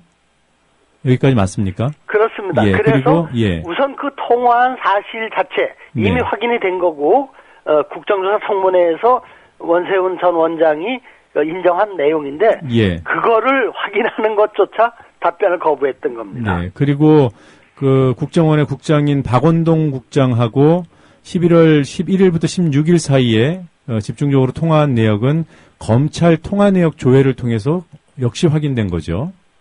네, 그렇습니다. 그리고 네. 박 국장도 국정조사 청문회에서 평소 통화하는 사이라고 통화 사실을 인정한 바가 있습니다. 예. 그리고 집권하면 깐다. 그리고 이 NLL 대화록 문제는 여당의 컨틴전시 플랜이다. 이런 얘기를 한 것이 조금 전에 말씀하셨던 신동아 기자와의 어떤 만남에서 녹음된 파일이 공개되면서 알려진 거잖아요. 네. 예, 이 부분에 대해서는 혹시 답변이 없었습니까? 저한테는 답변을 하지 않았고, 네. 말씀드린 것처럼 윤상현 의원이 그것에 대해서 NLL 녹취록을 본 적이 있느냐 하고 물었더니 없다라고 답변은 한 바가 있습니다. 그러니까 NLL 대화록 말고요. 권영세 당시 종합상황실장하고 신동아 기자 사이에 대화가 녹음된 것이 민주당이 입수해갖고 공개하지 않았습니까? 그렇습니다. 예. 네. 여의도 식당에서 이루어졌다는. 네. 그 부분에 대한 인정, 나의 발언이 맞다. 이런 인정도 아직 공식적으로는 안 나온 거 아니에요? 그렇습니다. 예. 그러니까 민주당이 공개했던, 지난 6월과 7월에 걸쳐서 공개했던 여의도 식당 녹음 파일, 권영세 씨의 녹취록, 이 부분에 대해서 새누리당 입장은 뭡니까? 이게 절취됐다라는 그런 입장 나온 것은 제가 기억을 하고 있습니다만. 그러고 고발까지 했다 이런 얘기들을 해요. 근데 네. 실제로 제가 알아보니까 그때 소위 절취했다고는 혐의로 고발당한 우리 민주당의 당직자는 무혐의 처분이 된 걸로 알고 있습니다. 예. 그러면 녹취록의 존재에 대해서는 새누리당도 인정을 하는 거군요. 그렇습니다. 다만 그것이 합법적으로 녹음이 된 것이 아니다라는 네. 점을 강조하려는데 뜻이 있는 것 같습니다. 예, 그리고 이번 그 중국 대사관, 주중 대사관 그 국정감사에서 윤상현 의원이, 편집된 거다라는 발언을 하신 것 같은데, 그런 얘기는 안 했습니까? 굉장히 좀 자의적으로, 그러니까 녹음하게 된 과정도, 불법적이었고, 네. 녹음된 내용도 상당히 이렇게 자기적으로 조작된 또 손을 댄 것이다라고 주장을 하려고 하는 게 질문의 요지였던 것 같습니다. 예, 민주당에서 그 녹취록을 이미 공개했는데 혹시 편집해서 공개한 게 맞아요? 저는 그 내용은 모릅니다만 어쨌든 말씀드린 것처럼 새누리당 쪽에서 우리 당 당직자를 그러한 문제가 있다고 해서 고발을 했는데 무혐의 처리된 거라는 얘기는 듣고 있습니다. 네. 뭐 국정원뿐만이 아니라 국군 사이버 사령부의 조직적인 대선 개입과 관련된 여러 구체적인 증거들이 속속 나오고 있습니다. 네, 이 원 의원께서는 권영세 대사가 이 부분에도 개입돼 있다고 보시는지요? 지금 십자가 알바단이라는 결국 그 정체가 밝혀져서 네. 문제가 됐던 그것이 새누리당과 관련 있는 아주 대표적인 불법 SNS 알바 조직이라는 것은 알려져 있는 겁니다. 예. 그래서 지금 저희가 보기에는 새누리당이 맨 앞에 시발단 같은 불법 SNS 조직을 가동시키고 국정원과 국군사이버사령부가 거기와 가세해서 삼각편대로서 이러한 SNS 총력전을 핀 게 아닌가 그렇게 보고 있습니다. 예, 뭐 권영세 대사가 직접적으로 개입했는지 여부에 대해서는 아직 구체적으로 그거는 뭐 알 수가 없겠죠. 그래서 그걸 확인하려고 했던 거죠. 예. 지금 이 문제가 참 권영세 중국 대사의 답변이 참 국정감사의 일반 원칙과 관례에도 맞지 않을 뿐더러 이것이 과거의 얘기가 아니라 지금 뉴욕타임스가 지적한 대로 한국의 대선 스캔들이 점점 더 심각한 양상으로 전개되고 있고 그 결과로 한국의 정가가 마비되는 현상까지 빚어지고 있는 겁니다. 예. 도대체 민주화 이후 김영삼 대통령의 문민정부 이래 국가정보기관이나 군이 이렇게 노골적이고 불법적으로 대선에 개입한 적이 없었던 거거든요. 예. 그런 점에서 이것은 선거 결과가 어땠냐 하는 그러한 차원의 문제가 아니라 국기를 흔드는 그러한 아주 중대한 범죄라는 사실이고 거기에 대한 당시 종합상황실장으로서 권영세 현 주중 대사의 역할이 어떠했는지를 규명하는 것은 매우 중요한 일이었습니다. 예. 지금 말씀하신 대로 여러 권력기관들이 개입한 증거들이 나오고요. 그래서 전에 없었던 이른바 관권 부정선거가 저질러진 것이 아닌가. 그리고 민주당 입장은 대선 부정이라는 입장 아니겠습니까? 근데 원 의원께서 보시기에 이 부정이었던 대선 결과에 승복하는 것이 맞습니까? 아니면 불복해도 상관없습니까? 저는 문제를 대선 불복의 문제로 봐서는 안 된다고 봅니다. 훨씬 그걸 뛰어넘는 헌법 파괴, 국기 문란의 사건입니다. 그러니까 대선 결과를 우리가 예측하기는 어렵지 않습니까? 이게 숫자로 나와야 되는 거니까요. 예. 그런 점에서 저는 초점을 글로 맞추는 게 아니라 이 국가정보기관 내지는 군의 대선 개입을 비롯한 정치 개입은 네. 헌법이 금지하고 있는 상황이거든요. 네. 이걸 바로 잡는 일이야말로 대한민국의 민주국가로서의 근본을 유지할 수 있느냐 못하느냐의 문제이기 때문에 저는 대선 논란이 아니라 헌법 파괴에 대한 책임 논란 그리고 어떻게 하면 이것을 재발을 안 하게 할 것이냐 하는 과제로서 여야가 이건 우리한테 유리하고 불리하고의 문제가 아니라 함께 해결해야 할 과제라고 보고 있습니다. 네. 그렇게 중요하고 국기를 문란케 하고 헌법을 파괴한 그런 기도였다고 규정을 하셨는데 민주당의 입장을요. 일반 시민들이 보기에는 대통령이 사과하면 되는 걸로 보고 있는 게 아닌가 이렇게 이해하는 분들도 꽤 있거든요. 이게 사과하고 끝날 문제는 아니지 않습니까? 그렇죠. 그러니까 지금 대통령은 그 사과조차도 안 하고 있죠. 네. 내가 언제 댓글 달라고 지시했냐. 이렇게 사적인 차원에서 문제를 다루고 있는데 아주 참 안타깝고 잘못된 태도라고 보고 있습니다. 예. 국가정보원은 국가정보기관이거든요. 이름 그대로. 네. 그리고 심지어는 군의 사이버사령부까지 동원된 게 지금 확인되고 있지 않습니까? 국정 책임자로서 국가정보기관이나 군이 어떤 이유 때문에 누가 시켜서 했든 간에 정치에 이렇게 노골적으로 불법적으로 개입한 문제는 있을 수 없는 일이 발생한 거기 때문에 예. 그거에 대해서 사과를 하라는 것이고 재발 방지를 위해서 실질적인 노력을 해달라는 것입니다. 예. 그 대선의 결과가 승부에 영향을 미칠 수 있으니까 그거에 대해서 책임지라는 얘기가 아니거든요.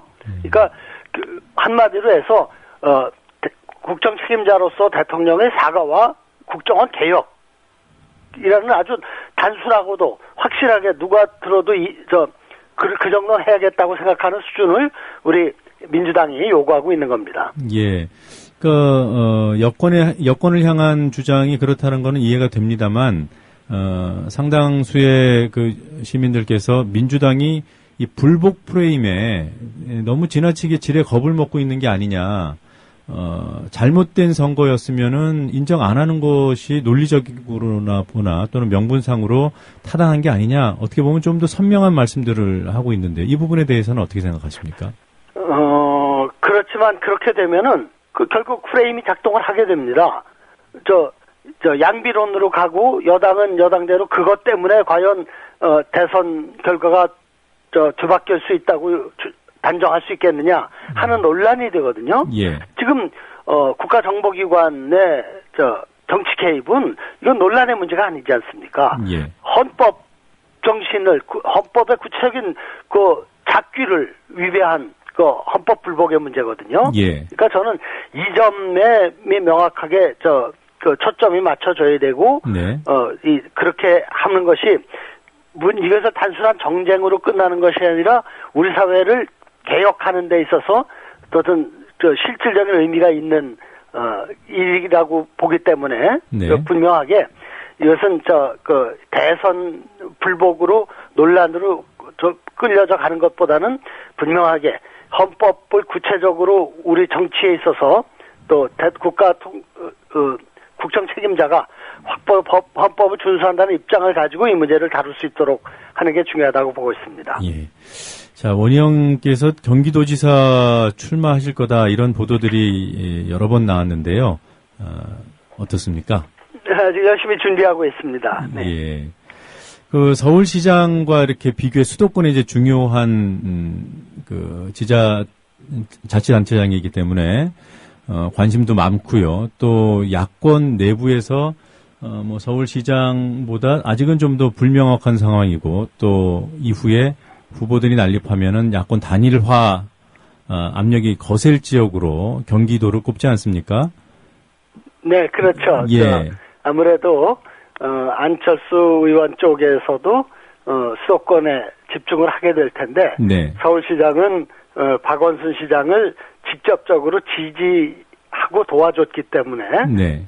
그런 관계에서 당이 다르다고 후보를 내는 게 조금 좀 이렇게 불편해 보이는 그런 측면이 있기 때문에 네. 아무래도 경기도에 집중할 가능성이 크지 않는가 하는 게 일반적인 관측인 것 같습니다. 예, 만약에 안철수 신당 후보와의 단일화 필요성이나 가능성이 커지면 그리고 또 우리 원 의원께서 경기도지사 민주당 후보가 되신다면 그 이후 상황에 대해서는 어떤 예상을 하고 계신지요? 네, 우선 단일화가 절대적 당위였던 것은 지난번 대선이 끝나면서 네. 그러한 인식이 많이 약화된 것 같습니다. 예. 그러니까 어떤 가치와 원칙을 가지고 그리고 또 이 새누리당 정권의 일방적인 독주와 독선을 막기 위해서 우리 범민주 진보 세력이 어떻게 해야 될 것인가 하는 것을 스스로의 어떤 자기 성찰과 반성을 토대로 해서 겸허하게 그리고 또 솔직하게 또 국민의 뜻을 받들어서 이 문제는 다뤄야 된다고 보고 있습니다. 그건 뭐 역으로 말씀을 다시 한번 드리면은 그런 요구가 있으면은 단일화 하실 수 있다는 말씀이신가요? 단일화 없이 선거 전망을 밝게 보기는 아주 어려운 게 현실이라고 봐야 되겠죠. 예. 그러니까 그렇다고 해서 또 맹목적으로 무조건적인 단위로 해야 된다. 이것도 지금은 더 이상 받아들여지지 않고 있는 요구이기 때문에 현실에 입각해서 그리고 무엇이 중요한 것인가 이런 것을 잘 따져서 논의해야 된다고 생각합니다. 예, 잘 알겠습니다. 자, 지금까지 국회 외통위 소속이신 민주당 원혜영 의원과 말씀 나눴습니다. 고맙습니다. 고맙습니다. 공정한 시각, 따뜻한 관찰. YTN 해직 기자 노종면의 뉴스바. 이제는 초대석으로 함께합니다.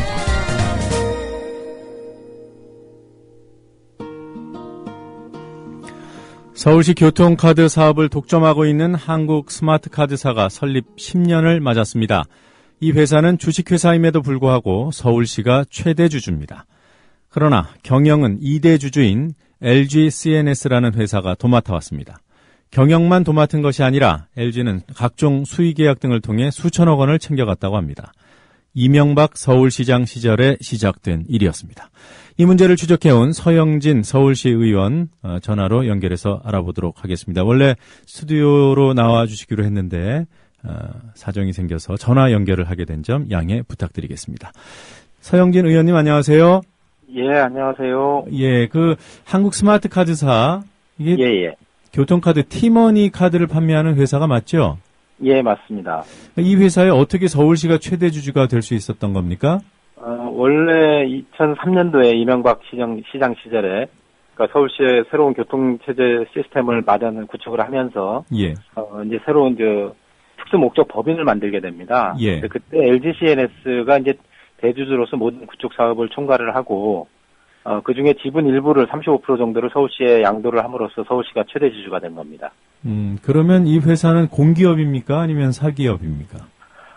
지금 그 문제에 있어서도 상당히 해석의 논란의 여지가 있는데요. 네.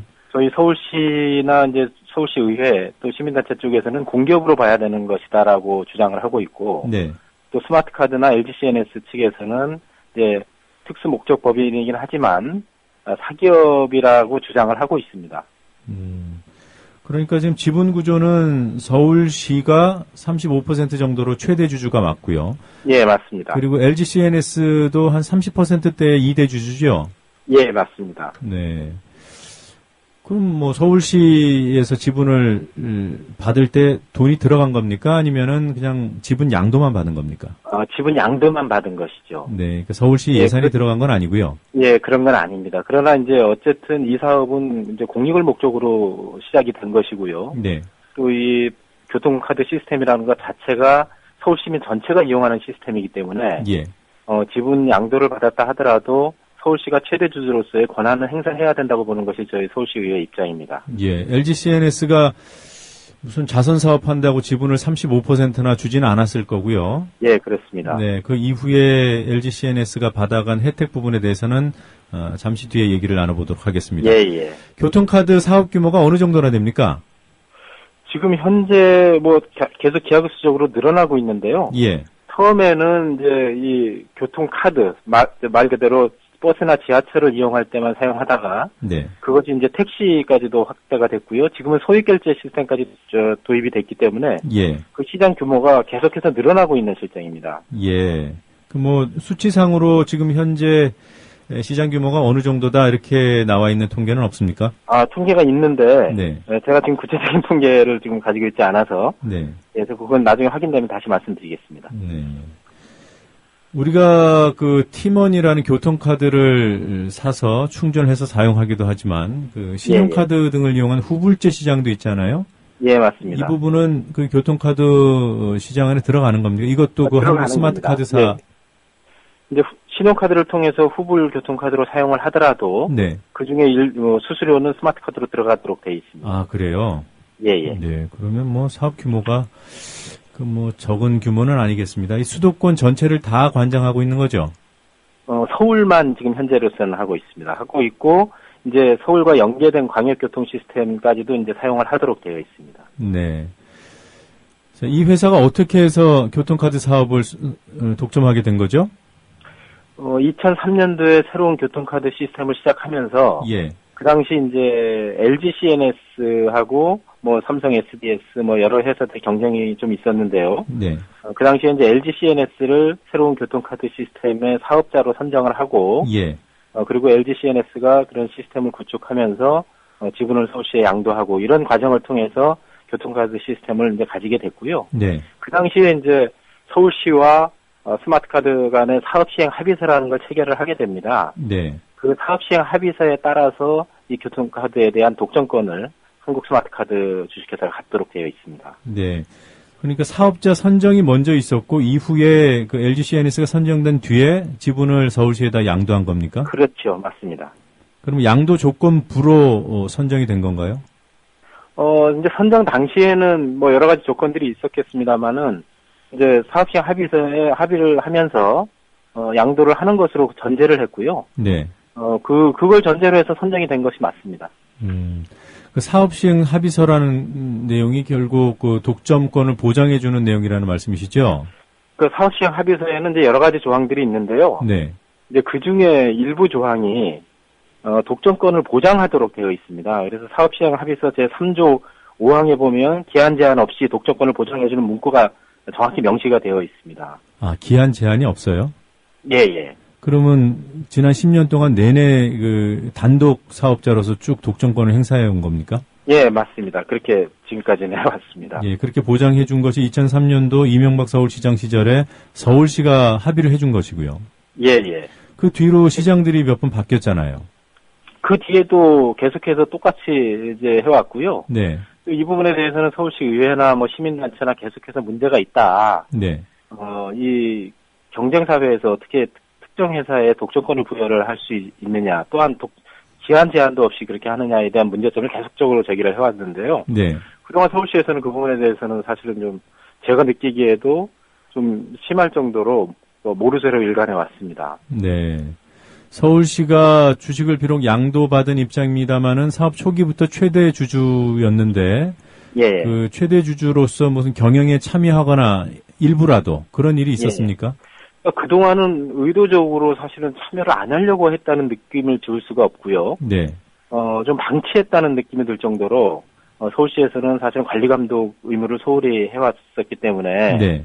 그래서 그 문제가 계속적으로 문제 제기가 됐던 거고요. 네. 그래서 사실은 작년 이제 10월 이전까지와 이후로 좀 구분이 돼야 되는데 예. 작년 10월 이전까지 그러니까 이명박 시장, 오세훈 시장이 계속 서울시장으로 재임하면서는 스마트카드에 대해서 별다른 감독 권한을 행사하지 않았습니다. 예. 그러다가 이제 작년 7월 달에 제가 이제 교통위원회로 와서 이 문제에 대해서 초기 단계에 그 서울시에 자료를 요구해서 검토를 하다 보니까 예. 여러 가지 이런 문제점들이 발생을 해서 이 부분에 대해서 보도자료도 배포하고 또 서울시장께도 건의를 해서 이 문제에 대해서는 좀 적극적으로 개선을 해야 되는 것이 아니냐라는 제안을 했고요. 다행히 이제 박원순 시장께서 이제 그 내용을 인지를 하셔서 네. 이 잘못된 부분에 대한 개선 대책을 마련하도록 지시를 했고 그래서 이제 작년 말에 혁신 대책이 나오고 이제 올해 2기 사업에 좀 반영이 됐습니다. 그럼 그동안 이 한국 스마트 카드사의 이사진, 감사 이런 직책들이 있었을 텐데요. 예, 예. 서울시에서 파견한 그런 이사나 감사는 전혀 없었나요? 이제 있었습니다. 이제 감사는 이제 서울시에서 파견하도록 되어 있고요. 네. 그러나 이제 대부분이 이제 서울시에서 파견이 아니라 네. 퇴직하신 분이 이제 가거나 이제 이렇게 됐었고 대부분의 한국 스마트카드 주식회사의 임원진은 LG CNS에 재직하던 임직원들이 대부분 다 한국 스마트카드 임직원으로 옮겨오는 그런 형태로 돼 있었습니다. 아니 감사에 서울시 퇴직 공무원이 갔으면 그건 서울시가 한 게 아니죠? 예, 그렇죠. 서울시가 한 건 아니죠. 이제 스마트카드의 필요에 의해서 네. 이제 선임을 한 그런 케이스라고 볼 수 있습니다. 그럼 이사 감사에 서울시 현직 공무원이 참여한 적은 전혀 없다는 말씀이십니까? 그 부분은 다시 한번 제가 확인을 좀 해봐야 되는데 서울시에서는 직원이 현재 직원이 참여한 건 없는 것으로 제가 알고 있습니다. 예. 지금 이 스마트카드사 한국 스마트카드사 예. 10년 동안 독점 사업을 해오면서 경영 실적은 어땠어요? 경영 실적은 이제 작년까지는 계속해서 적자가 유지돼 왔고요. 예. 이제 여러 가지 사업을 확대하면서 올해부터는 이제 흑자 구조로 전환이 될 것으로 예상을 하고 있습니다. 지금까지는 누적 적자군요. 예. 그럼 LG CNS가 뭐 10년이라면 이게 짧은 기간이 아닌데 뭐하러 이런 적자 사업에 지분까지 양도해 가면서 참여를 해왔을까요? 일단 이제 그 부분에 대해서는 처음에는 서울시에서는 뭐라고 얘기를 했냐면요. 이 사업이 초기 단계에서 검토 단계에서는 수익성 여부가 불투명했기 때문에 이 과도한 좀 특혜를 줄 수밖에 없었다. 뭐 이런 이제 변명도 하고 했었고요. 네. 그런데 이제 실제 내용을 살펴보면 그동안 한국 스마트카드는 계속해서 적자를 봐왔지만 그 한국 스마트카드의 모기업이라고 할 수 있는 LG CNS의 경우에는 한국 스마트카드와의 내부 거래를 통해서 계속적으로 수익을 발생이 돼 왔습니다. 예. 그래서 그 부분에 대해서도 저희들이 계속적으로 지적을 했었고요. 실제 문제는 이제 그 점에 있다고 봅니다. 그러니까 한국 스마트카드는 공익 사업을 하면서 계속해서 적자를 보고 있었음에도 불구하고 2004년부터 2011년까지 이 한국 스마트카드의 매입 금액을 보면 한 4,500억 정도를 매입을 했는데요. 뭐 자재라든지 뭐 여러 가지 물품 구매를 통해서 했는데 그중에 79%가 LG CNS와 수의 계약한 것으로 드러났습니다. 그러면서 3,500억 정도 되네요? 4,500억이었죠. 아니 4,500억 중에 한 80%. 네, 그렇죠. 네. 예. 그래서 그렇게 그 한국 스마트 카드 사업, 그러니까 교통카드 사업 전체적으로는 적자인데 이 시스템을 만들기 위해서 무슨 뭐 설비도 들여오고 해야 되니까 이런 사업을 LG CNS가 수주를 해가서 그래서 번 돈이 한 3,500억 정도 된다는 말씀이신가요? 그렇죠. 예. 그러면 그거는 이제 매출 규모니까 거기에서 수익은 또 별도로 발생을 했겠죠. 그리고 이제 저희들 추측으로는 이 부분을 만약에 경쟁 입찰을 통해서 그렇게 구매를 하거나 했을 경우에는 훨씬 더 이 스마트카드의 이익이 더 늘어났으리라고 보고요. 이로 인해서 한 뭐 최소 140억 이상 불필요한 손실을 입은 것으로 그렇게 분석을 하고 있습니다. 그럼 수의 계약으로 LG CNS에다가 시스템 뭐 이런 만들고 하는 것들을 다 줬군요. 그렇죠. 네. 그 뭐 거의 서울시가 방치하다시피 하셨다 그랬는데 그러면 지난 10년 동안 감사를 한 번도 안 한 거예요? 예, 감사를 안 하다가 이제 작년도에 저희들이 계속해서 문제 제기를 한 이후에 이제 감사에 착수를 했습니다. 그러니까 그 전까지는 형식적으로만 이제 대주주로서의 그 모양만 갖추고 있었지. 실제 그 대주주로서의 권한 행사를 전혀 하지 않았던 것이고요. 이런 교통사업이 가지고 있는 그런 공익성을 봤을 때 상당히 큰 문제라고 생각을 합니다. 그러니까 이명박 서울시장 또 오세훈 서울시장을 거치면서는 감사도 한 번도 안 했다. 그러다가 박원순 시장 부임하고 1년 안에는 한 번 이제 감사를 한 거군요. 자, 어찌됐든 간에 지금 보면 특혜는 특혜대로 주고 뭐 감사도 안 하고 방치해 왔고 그런데 사업 독점권은 기간 없이 부여된 상황이고. 그럼 앞으로 어떻게 됩니까? 이 독점권을 회수할 수 있는 방법은 없어요?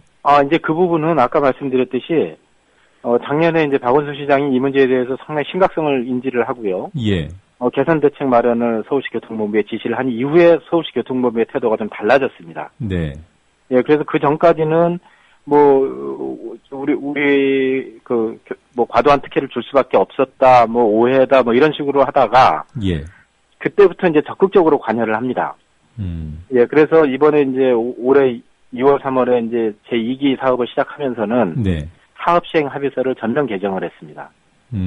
그래서 그동안 사실은 우리가 주장했던 부분을 항상 오해라고 얘기하고 잘못된 지적이라고 얘기를 하던 서울시 교통본부에서 저희들이 주장하는 걸 거의 다 받아들여서 사업 시행 합의서를 다 개정을 했습니다. 그래서 지금 현재는 그런 문제들이 대부분 다 해소가 된 상태입니다.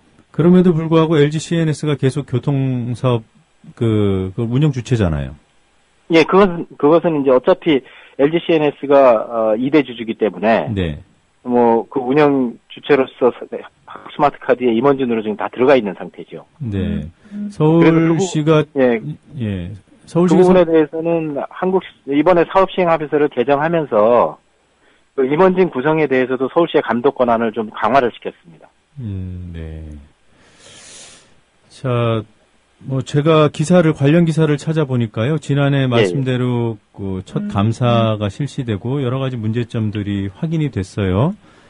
그래서 공정위나 감사원에 감사가 있을 것이다. 또 그 결과에 따라서 검찰 수사도 이루어질 수 있을 것이다. 이런 전망 기사까지가 나와 있던데 그 이후 상황이 잘 찾아지지가 않더군요. 어떻게 진행됐습니까? 일단 공정거래위원회에 지금 고발이 된 상태이고요. 공정거래위원회가 고발을 했습니까? 아니요, 공정거래위원회에다가 서울시에서 조사 의뢰. 조사 의뢰를 했습니다. 네. 그래서 지금 진행 중인 걸로 저희들이 알고 있고요. 네. 그리고 이제 제일 저희 서울시 의회와 이 스마트카드와의 쟁점 사항은 뭐였냐면 그동안 이제 스마트카드가 사기업이라고 주장하면서 서울시 의회 행정사무감사에도 불응을 했었습니다. 그래서 저희들이 계속해서 행정사무감사에 응할 것을 요구를 했었고요. 그래서 작년에도 출석 요구를 했는데 출석에 불응을 했습니다. 그래서 저희 의회에서는 이 부분에 대해서 행정사무감사에 불응하지 않은 부분을 이제 과태료 부과를 한 상태고요. 네. 그 과태료 부과한 것에 대해서 한국스마트카드에서 지금 현재 소송이 진행 중입니다. 공정위 조사 결과나 서울시 자체 조사 결과와 무관하게 말이죠. 이런 좀 이상한 그 사업 구조를 만들어서 결국 LG CNS는 이익을 취하고 서울시는 그만큼 손해를 본 거 아니겠어요? 수익의 과정에서도 한 140억 정도 서울시가 손해봤을 거라고 말씀하셨는데. 그 부분은 그 당시 이런 그 사업 시행 합의서 체결 주체들의 배임 혐의 생각해 볼 수 있는 거 아닙니까? 근데 문제는 이제 그 당시 이제 이명박 전 대통령이 이제 전임 시장으로 재직을 하고 있을 때고요. 또 그 관련해서 교통카드와 관련해서는 여러 가지 소문들도 많았습니다. 그래서 또 의심되는 부분도 많이 있었는데요. 이제 최근에 그 서울시청에 대한 국정감사에서 이제 변재일 의원이 주장한 내용을 보면 이제 이 LG CNS 그러니까 LG가 3세로 전 이상득 의원의 사위가 재직을 하고 있었고 그리고 그 당시 그 스마트카드 초대 사장이 그 동지상고 출신이기 때문에 LG CNS에 과도한 특혜를 준 거 아니냐 이런 지적이 있었습니다. 근데 저희들이 이제 그런 소문들이 계속 있었지만 확인할 수 있는 권한이 있지 않았기 때문에 확인을 못했었는데요. 이번 국정감사 통해서 그런 내용을 좀 일부나마 실질적으로 좀 접근할 수 있게 됐습니다. 자, 최근에 보니까 교통카드 사업 입찰서 유출과 관련된 기사가 있더군요. 그거는 또 무슨 문제입니까? 이번에 이제 새로운 그 2기 사업을 시작하고 나서 그 단말기 시스템 이제 그동안은 모든 그 입찰 과정이 다 독점권을 부여를 했었기 때문에 한국 스마트카드가 주관을 해서 수의 계약을 하거나 이런 식으로 사업을 진행을 했었는데 이제 계속 그런 문제 제기가 되니까 이번에 처음으로 그 단말기 시스템을 경쟁 입찰을 통해서 선정을 했습니다. 근데 이제 경쟁 입찰에 그 LG 한국 스마트카드와 그다음 한화에서 이제 SNC, 입찰을 했고요. 근데 그 과정에서 이 서울시청 공무원이 이 LG CNS에서 받은 자료를 한국 스마트카드에서 받은 자료를 하나의 입찰서를 넘겨주었다는 주장이 나왔습니다. 그래서 그 부분에 대해서는 지금 서울시청에서도 감사 진행 중인데 아마 중대한 과실로 지금 드러나고 있는 것 같습니다. 그럼 과실이겠어요? 그러니까 그 LG CNS가 독점권을 행사하지 못하도록 한 것까지는 잘한 것 같아요. 늦었지만. 그런데 그 이후에 처음 실시한 경쟁 입찰에서 이번에는 새로운 그 경쟁자한테 한국 스마트 카드사의 정보를 빼돌린 거 아닙니까? 공무원이. 그렇죠. 그렇게 넘겨준 걸로 지금 보여지고요. 문제는 이제 지금 재판이 진행 중이라서 아직 정확한 내용은 제가 확인을 못하고 있습니다만은 들려오는 얘기로는 그 서류, 입찰 서류를 또 보고 나서, 나중에 이제, 한국 스마트카드에서 서울시에다가, 또 한화에서 제출한 그 입찰 서류를 또 보자고 요구를 했고요. 그래서 확인을 해보니까, 이제, 한국 스마트카드의 주장은, 자기들이 만들었던 입찰서류를 거의 다 뺏겼다. 네네. 또 그렇게 해서 지금 소송이 또 진행 중입니다. 네. 자, 서울시 교통본부가 복마전이라는 그런 의혹들은 오래전부터 있어 왔는데요.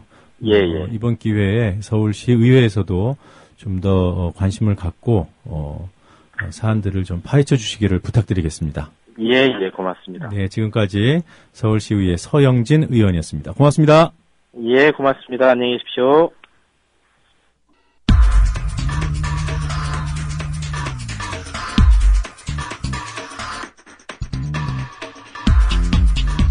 에너그램이라는 기법을 이용해서 정치 풍자를 시도하는 시사 에너그램 공갈입니다. 정치인의 발언을 구성하는 음절들 순서만 바꾸고 있습니다. 이렇게 해서 풍자가 담긴 새로운 문장이 탄생합니다. 오늘은 일본 아베 총리의 발언을 에너그램 상자 공갈통에 넣어보겠습니다. 일본의 독도 동영상으로 한일 외교 마찰이 빚어지고 있습니다만 아베 정권은 주변국과의 영토 분쟁을 오히려 부추기는 상황입니다. 아베 총리가 지난 4월 영토 문제에 대한 일본 정부의 지침을 내놓기도 했죠. 당시 발언과 그 발언을 번역한 문장을 이어서 들어보시겠습니다. 我が国の立場や考え方について正確な理解が国内外に浸透していくことが重要であるわけでございます。 일본의 입장과 생각을 국내 외에 정확히 침투시키는 것이 중요합니다. 일본의 입장과 생각을 국내외에 정확히 침투시키는 것이 중요하다. 이 말은 지난 4월 아베 총리 직속으로 영토 주권 전문가 회의가 설치될 때 나왔고요. 이후 일본 내에서는 지침으로 또 대외적으로는 분쟁의 불씨로 작용했던 말입니다. 이 말을 공갈통에 집어넣고 음절 순서를 바꾸면 어떤 말로 바뀔까요?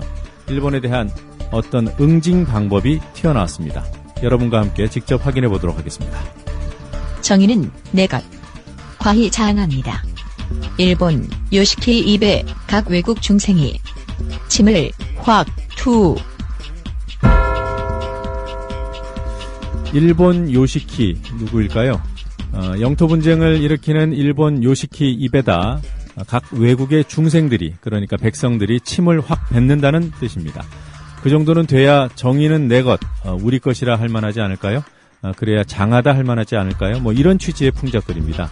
원문과 에너그램 문장을 이어서 다시 한번 들어보겠습니다. 시사 에너그램 공갈이었습니다. 我が国の立場や考え方について正確な理解が国内外に浸透していくことが重要であるわけでございます。 일본의 입장과 생각을 국내 외에 정확히 침투시키는 것이 중요합니다. 정의는 네 것. 과히 자항합니다. 일본 요시키 이베 각 외국 중생이 침을 확 투.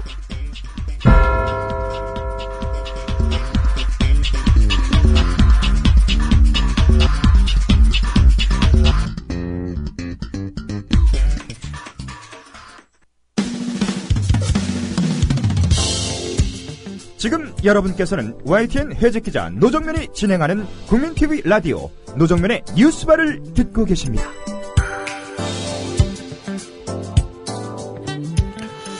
가짜 특종들이 판치는 우리 언론 환경입니다. 진짜 특종의 의미를 함께 생각해보기 위해서 특종의 진수 시간을 마련했습니다. 이번 주에는 연예 뉴스의 특종, 넘쳐나는 연예계 단독 보도의 윤리에 대해서 따져보겠습니다. 미디어스 김한 기자 함께 자리했습니다. 안녕하세요. 네, 안녕하세요. 자, 사실 가장 많은 특종과 단독이 쏟아지는 분야가 연예 쪽 아닙니까? 네, 그렇습니다. 네, 이번 주에도 어떤 특종들이 있었습니까? 네, 이번 주에는 이른바 이제 여성 아나운서 K의 이혼이라고 하는 굉장히 선정적이고 수수께끼 같았던 단독 보도가 있었습니다. 그 뉴스원의 김수환 기자가 쓴 보도인데요.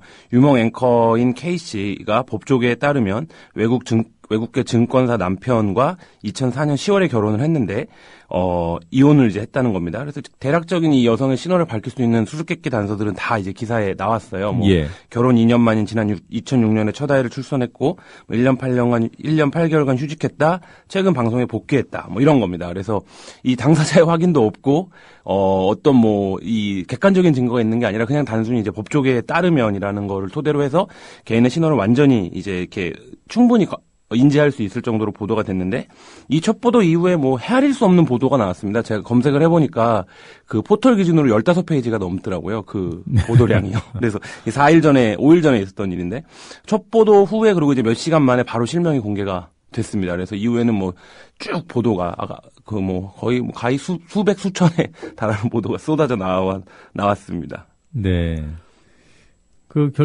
내용은 사실로 확인된 건가요? 일부는 사실로 확인됐고요. 근데 이제 계속 사실관계가 엇갈리고 있습니다. 폭행이 있었다라는 게 이제 처음에 폭행 때문에 이혼을 한다라고 했었는데, 예. 그것 때문만은 또 아니라고 하고, 또 이제 과정에서 이틀이 지나고 나서 아나운서 K가 시어머니를 폭행했다라는 이제 보도가 있었는데, 또 그것도 사실이 아니다라고 하고, 그다음에 그 이후에는 남편이 대마초를 했다 안 했다 이런 보도까지 굳이 이제 알 필요가 없는 사실들이 이제 실시간으로 공개가 되고 된 상황이고요. 이제 김주아 이 아나운서와 그 시어머니 사이의 폭행 여부에 대해서는 거의 소설에 가까운 묘사가 나왔습니다. 아무도 기자 중에 이제 그 폭행 현장을 봤거나 그 폭행 현장에 대해서 이제 자세하게 묘사할 만큼 취재나 정보를 갖고 있는 사람은 없었는데요. 예. 거의 그 소설에 가까운 묘사들도 등장을 했고, 이런 보도들의 대체적인 이제 문제는 이제 당사자 확인이 안 되는 상황에서 지인에 따르면, 측근에 따르면 등의 이제 근거로 해서 이제 보도가 되는데, 이런 것들이 대부분 이제 보도 요건으로 성립이 되지 않는다는 점이죠. 그래서 대체로 연예 뉴스들이 이제 이런 특징들을 보이고 있는데, 이런 것들이 굉장히 부정확한 정보가 또 빨리 넓게 유포되는 지금 환경에서 굉장히 심각한 문제를 야기하고 있는 것이 사실입니다. 네, 권력에 장악된 언론, 그리고 재벌 기업의 이익을 대변하는 언론, 우리가 이런 어떻게 보면 좀 유명하고 매체력이 큰 언론에 대한 견제를 많이 얘기를 합니다만, 사실 이런 선정성에 기대는 자극적인 기사를 쏟아내는 이른바 옐로우 저널리즘 문제도 매우 심각한 수준인 것 같아요. 네, 그렇습니다. 그래서 한국은 일단 기본적으로 공인에 대한 개념이 좀 희박하고요. 예. 어디까지를 공인으로 볼 것이냐, 그리고 어떤 이들을 더 중요한 공인으로 볼 것이냐, 이런 이제 관계성들이 좀 굉장히 희박합니다. 그래서 연예인들이라든지 스포츠스타라든지 대중적 주목도나 관심도가 높으면 그냥 이제 공인으로 치부를 해버리고, 예. 이들에 대한 이제 보도를 이제 마구잡이로 하고, 또 이들이 힘 있는 자들, 권력 있는 사람들에 비해서 이것에 이제 대항하거나 혹은 반론을 이제 제기하거나 이런 것들이 굉장히 취약합니다. 그래서 네. 이제 대중이 알 권리와 좀 보호받아야 될 개인들의 사생활 사이의 경계가 굉장히 희박한 좀 언론 풍토를 갖고 있고요. 이제 가장 큰 문제는 앞서 말씀드린 보도와 같은 것들은 현행법 위반이라는 점입니다. 그 가사소송법 제10조의 보도금지에 관한 조항이 있는데요. 이거 예전에도 한번 소개를 한 적이 있는데, 예. 가정법원에서 처리 중이거나 처리한 사건에 관해서는 본인이 누구인지 미루어 짐작할 수 있을 정도의 사실이나 사진을 신문, 잡지 그 밖의 출판물에 게재하거나 방송할 수 없다고 되어 있습니다. 그래서 이게 이제 여러 가지 이 법의 취지가 있겠지만 가장 큰 취지는 그 가사적인 문제로 고통받는 당사자들의 인권이라든지 혹은 그 주변인들의 피해, 그러니까 대부분 가사소송법 관련해서 이제 아이라든지 이런 이제 이들이 있는데 이런 것들을 이제 보호하기 위한 조항인데, 국내 언론들이 대부분 이 조항이 있는지도 모르고 이 조항 여부를 거의 준수하지 않고 있는 그런 상황입니다. 그래서 사실 대부분의 연예 뉴스들이 보면서 저거는 걸면 걸린다. 네. 이런 보도들이 대부분입니다. 예. 네. 이런 비윤리적이고 또 법에도 저촉될 만한 보도가 난무하는 원인은 어디에 있습니까? 일단 제일 큰 문제는 포털 체제라고 봐야 될 텐데요. 포털 체제 뉴스에서 모든 매체가 이제 연예 뉴스로 조회수 장사를 하고 있는 상황입니다. 네. 앞서 말씀드린 이 뉴스원의 단독 보도도 이후에 가장 먼저 받은 게 조선일보라든지 이런 메이저 신문사들이거든요. 그래서 이제 대부분의 언론사들이 스팟 팀이라고 해서 이 실시간 검색 혹은 인터넷에서 화제가 될 만한 사건만 이제 이른바 이제 언론계 속어로 우라카이라고 하는 베껴쓰기를 하는 팀을 두고 있을 정도로 네. 지금 이제 그런 상황이고요. 그래서 이런 상황에서 이제 언론사 입장에서는 이런 항변을 합니다. 이런 기사를 써야 조회수가 나오고, 조회수가 나오니 이런 아이템만 쓰는 거 아니냐. 대중의 관심이 거기에 있는데 언론이라는 건 그런 게 아니냐. 이런 이제 그 항변 아닌 항변을 하기도 하는데, 그래서 기본적으로 이제 뉴스 소비에 악순환이 벌어지고 있고, 이 악순환에서 언론사들이 집단적으로 이제 자정을 하거나 혹은 성찰적인 모습을 통해서 이걸 극복할 어떤 모멘텀을 찾아야 되는데, 그렇지 않고 지금 모두 이 악순환을 이유로 해서 이 악순환을 더 빨리 돌리는 이런 상황입니다. 예. 이런 기사들 앞에는 이 단독을 좀 못 붙이게 했으면 좋겠어요. 그거를 이제 그 패러디하는 사이트가 얼마 전에 유행하기도 했었잖아요. 뭐 어떤 사이트입니까? 포털 사이트에서 뭐 단독이라든지 특종이라든지 충격이라든지 예. 뭐 헉 뭐 이런 것들을 붙이는 거를 통계를 내는 사이트가 유행하기도 했는데, 그래서 한국이 이제 굉장히 인터넷 기반이나 IT 환경이 잘 돼 있는 매체 환경에서 이런 것들이 가장 좀 대표적인 그 폐해가 아닐까 이런 생각도 해봅니다. 예. 뭐 이런 문제가 있다 보니 뭐 아주 드물게나마 이런 보도를 했던 기자들에게 뭔가 제재가 가해지는 그런 일들이 있어요. 최근에 중앙일간지 기자가 구속까지 됐더군요. 네, 이거 좀 이례적인 일이었는데요. 그 세계일보의 박모 기자라고 한 10년 차 정도 되는 기자입니다. 예. 양반이 이제 황수경 KBS 아나운서가 뭐 어떤 교수와 부적절한 관계를 맺어서 이혼을 할 것이다. 뭐 이런 이제 카카오톡 메시지를 지인에게 보냈습니다. 근데 이게 이제 일파만파 퍼졌죠. 기자가 보낸 메시지 상에 그렇다고 하니까. 그래서 이제 각종 찌라시와 블로그 등에 이제 게재가 됐습니다. 그 관련된 내용들이. 그래서 이제 황수경 씨가 이를 고발을 했는데 서울중앙지검이 이례적으로 이 기자를 구속시켰습니다.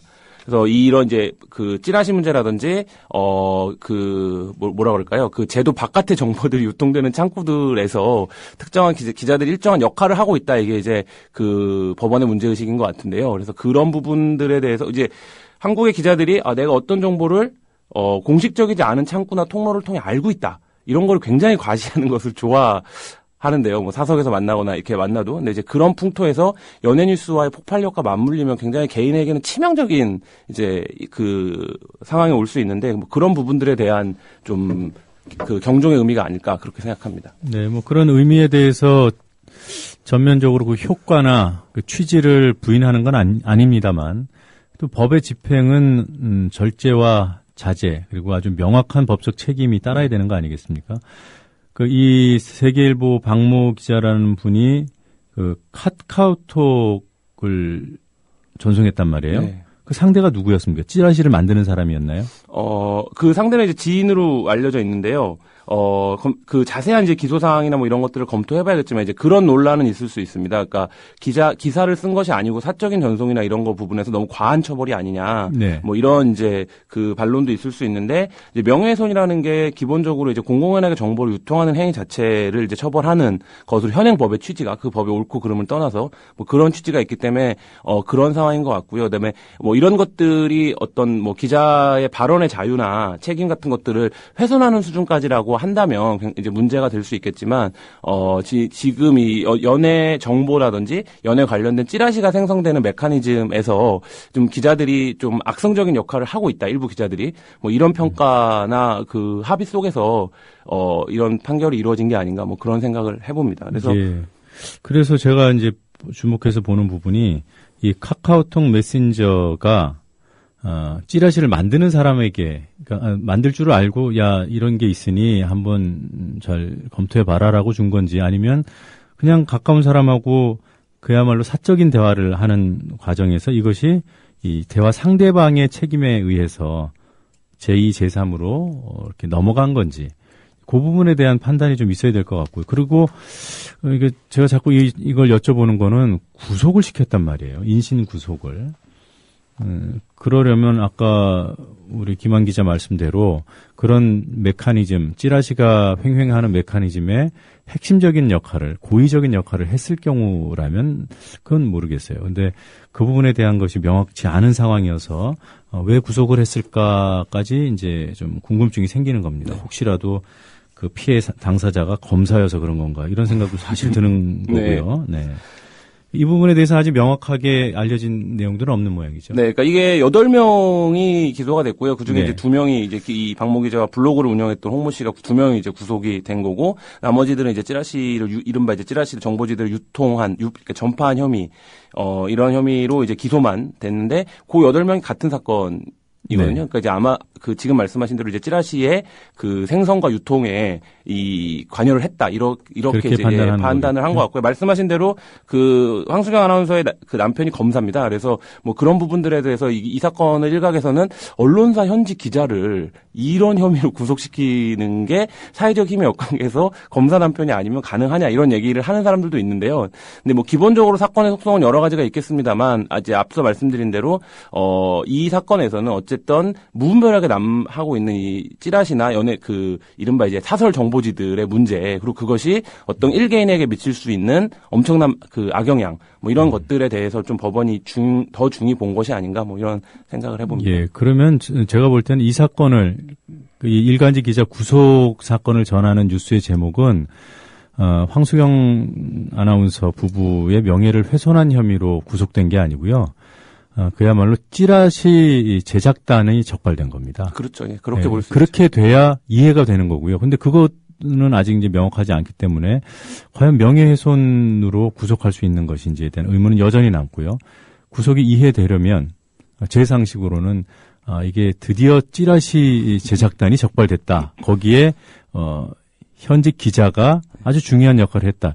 이 정도 되는 사건이어야 구속이 좀 우리 사회적으로 이해되지 않을까 그런 생각을 해봅니다. 예. 말씀 나온 김에 찌라시 얘기를 좀 해보면 이제 찌라시라는 게 한국 사회에서 공공연히 있고 예. 국회나 기업에서는 뭐 정기 구독하는 유명한 찌라시가 있을 정도로 찌라시들이 많이 돌아다니는데 힘 있는 사람들이나 권력 집단들이 이 찌라시를 때로는 이용하기도 합니다. 그러니까 예를 들어 어떤 정보를 흘린다든지 그렇죠. 역정보를 흘린다든지 그리고 이제 그 찌라시가 만들어지는 과정을 보면 뭐 기자를 포함해서 그런 정보에 접근할 수 있는 사람을 끼고 만들어내고 그럴싸하게 그걸 유통을 하고 뭐 이런 과정들이 밟아지는데 그래서 이거에 기자들도 많이 의존을 합니다. 사실. 예, 예. 근데 이제 이런 관행들이 계속 이제 악순환적으로 반복이 되면서 어떤 경우에 특히 이제 연예인들 경우에 이거에 굉장히 좀 고통이나 불편함을 호소하고 이제 이거의 반인격적인 묘사나 이런 거에 대해서 이제 피해가 를 말하곤 하는데 근본적으로 기자사회의 반성이 좀 필요한 문제라고 그렇죠. 봅니다. 그러니까 네. 이것을 만들어내고 이것을 통해서 어떤 유형 무형의 다른 힘으로 전달을 시키고 뭐 이런 것들의 문제거든요. 그리고 또 이것이 횡행하는 이유 중에 하나는 한국 언론이 유난히 이제 말하자면 카르텔을 갖고 있다는 거죠. 출입처에 이제 기자들만 알고 있는 정보들 그리고 이제 그것을 쓰지 않고 권력과의 관계 혹은 출입처와의 관계 속에서 그냥 묻어두는 것들 뭐 그런 얘기를 기자가 알고 있는데 어딘가 하고 싶잖아요.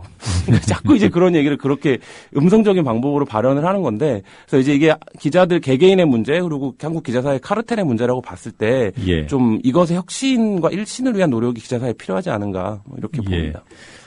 찌라시를 채우는 여러 가지 정보들 가운데 상당수는 기자들한테서 나오는 게 맞고요. 그리고 또 상당수는 우리나라 수사기관의 정보라인, 그리고 대기업이 운영하고 있는 정보조직. 여기서 나오는 것이 오히려 더 양적으로는 더 많을 겁니다. 그리고 지금 청취자들께서 도대체 찌라시는 어떤 사람들이 보는 거야, 이런 궁금증을 가지실 텐데요. 상당수의 국회의원들, 또 상당수의 기자들, 상당수의 검사들, 그리고 대다수의 기업하시는 분들.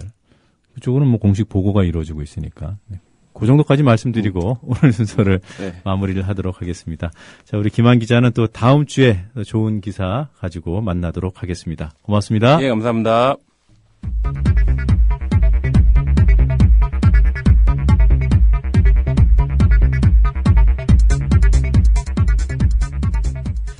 네, 주요 뉴스 다시 한번 간추려 드리고 뉴스를 마치도록 하죠.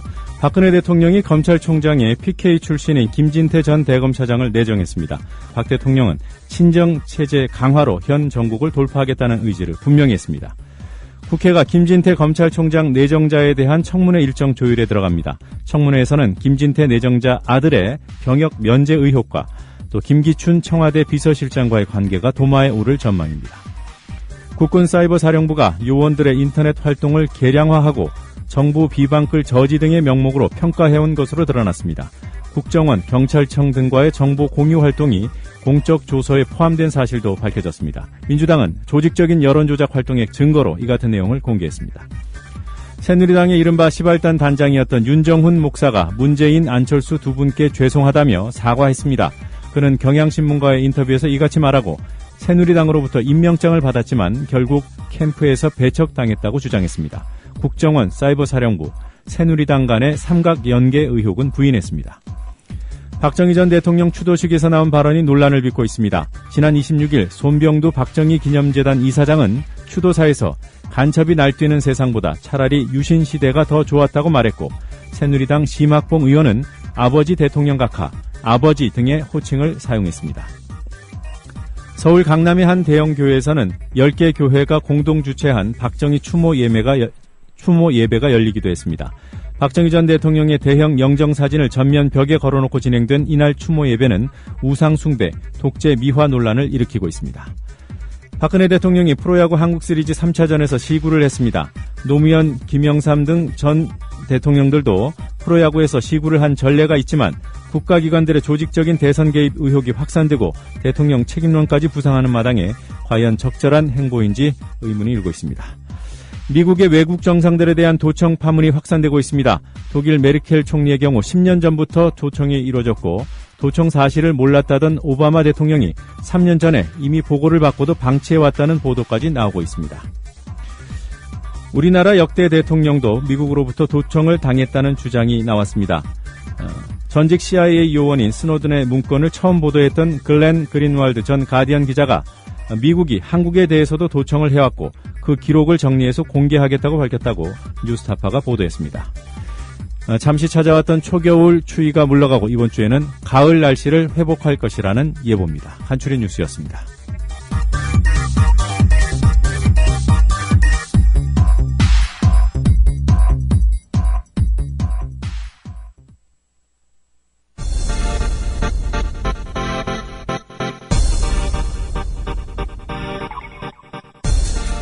네, 뉴스바 마칠 시간입니다. 퀴즈 정답 말씀드리겠습니다. 어제 박근혜 대통령이 프로야구 한국 시리즈 3차전에서 시구를 했죠. 역대 대통령들도 시구를 한 사람들이 꽤 있습니다. 다음 중 프로야구 시구를 하지 않았던 사람은 누구일까요? 네, 정답은 1번 박정희 전 대통령이었습니다. 박 전 대통령 야구광인 것은 맞지만 그 당시에는 프로야구가 없었습니다. 인터넷 검색을 해보면 고교 야구 시구 장면은 사진으로 나와 있는 걸 알 수 있습니다. 뉴스바 오늘 순서는 여기서 모두 마치겠습니다. 저는 내일 아침 7시에 다시 찾아오겠습니다. 뉴스바 바텐더 노종면이었습니다. 고맙습니다.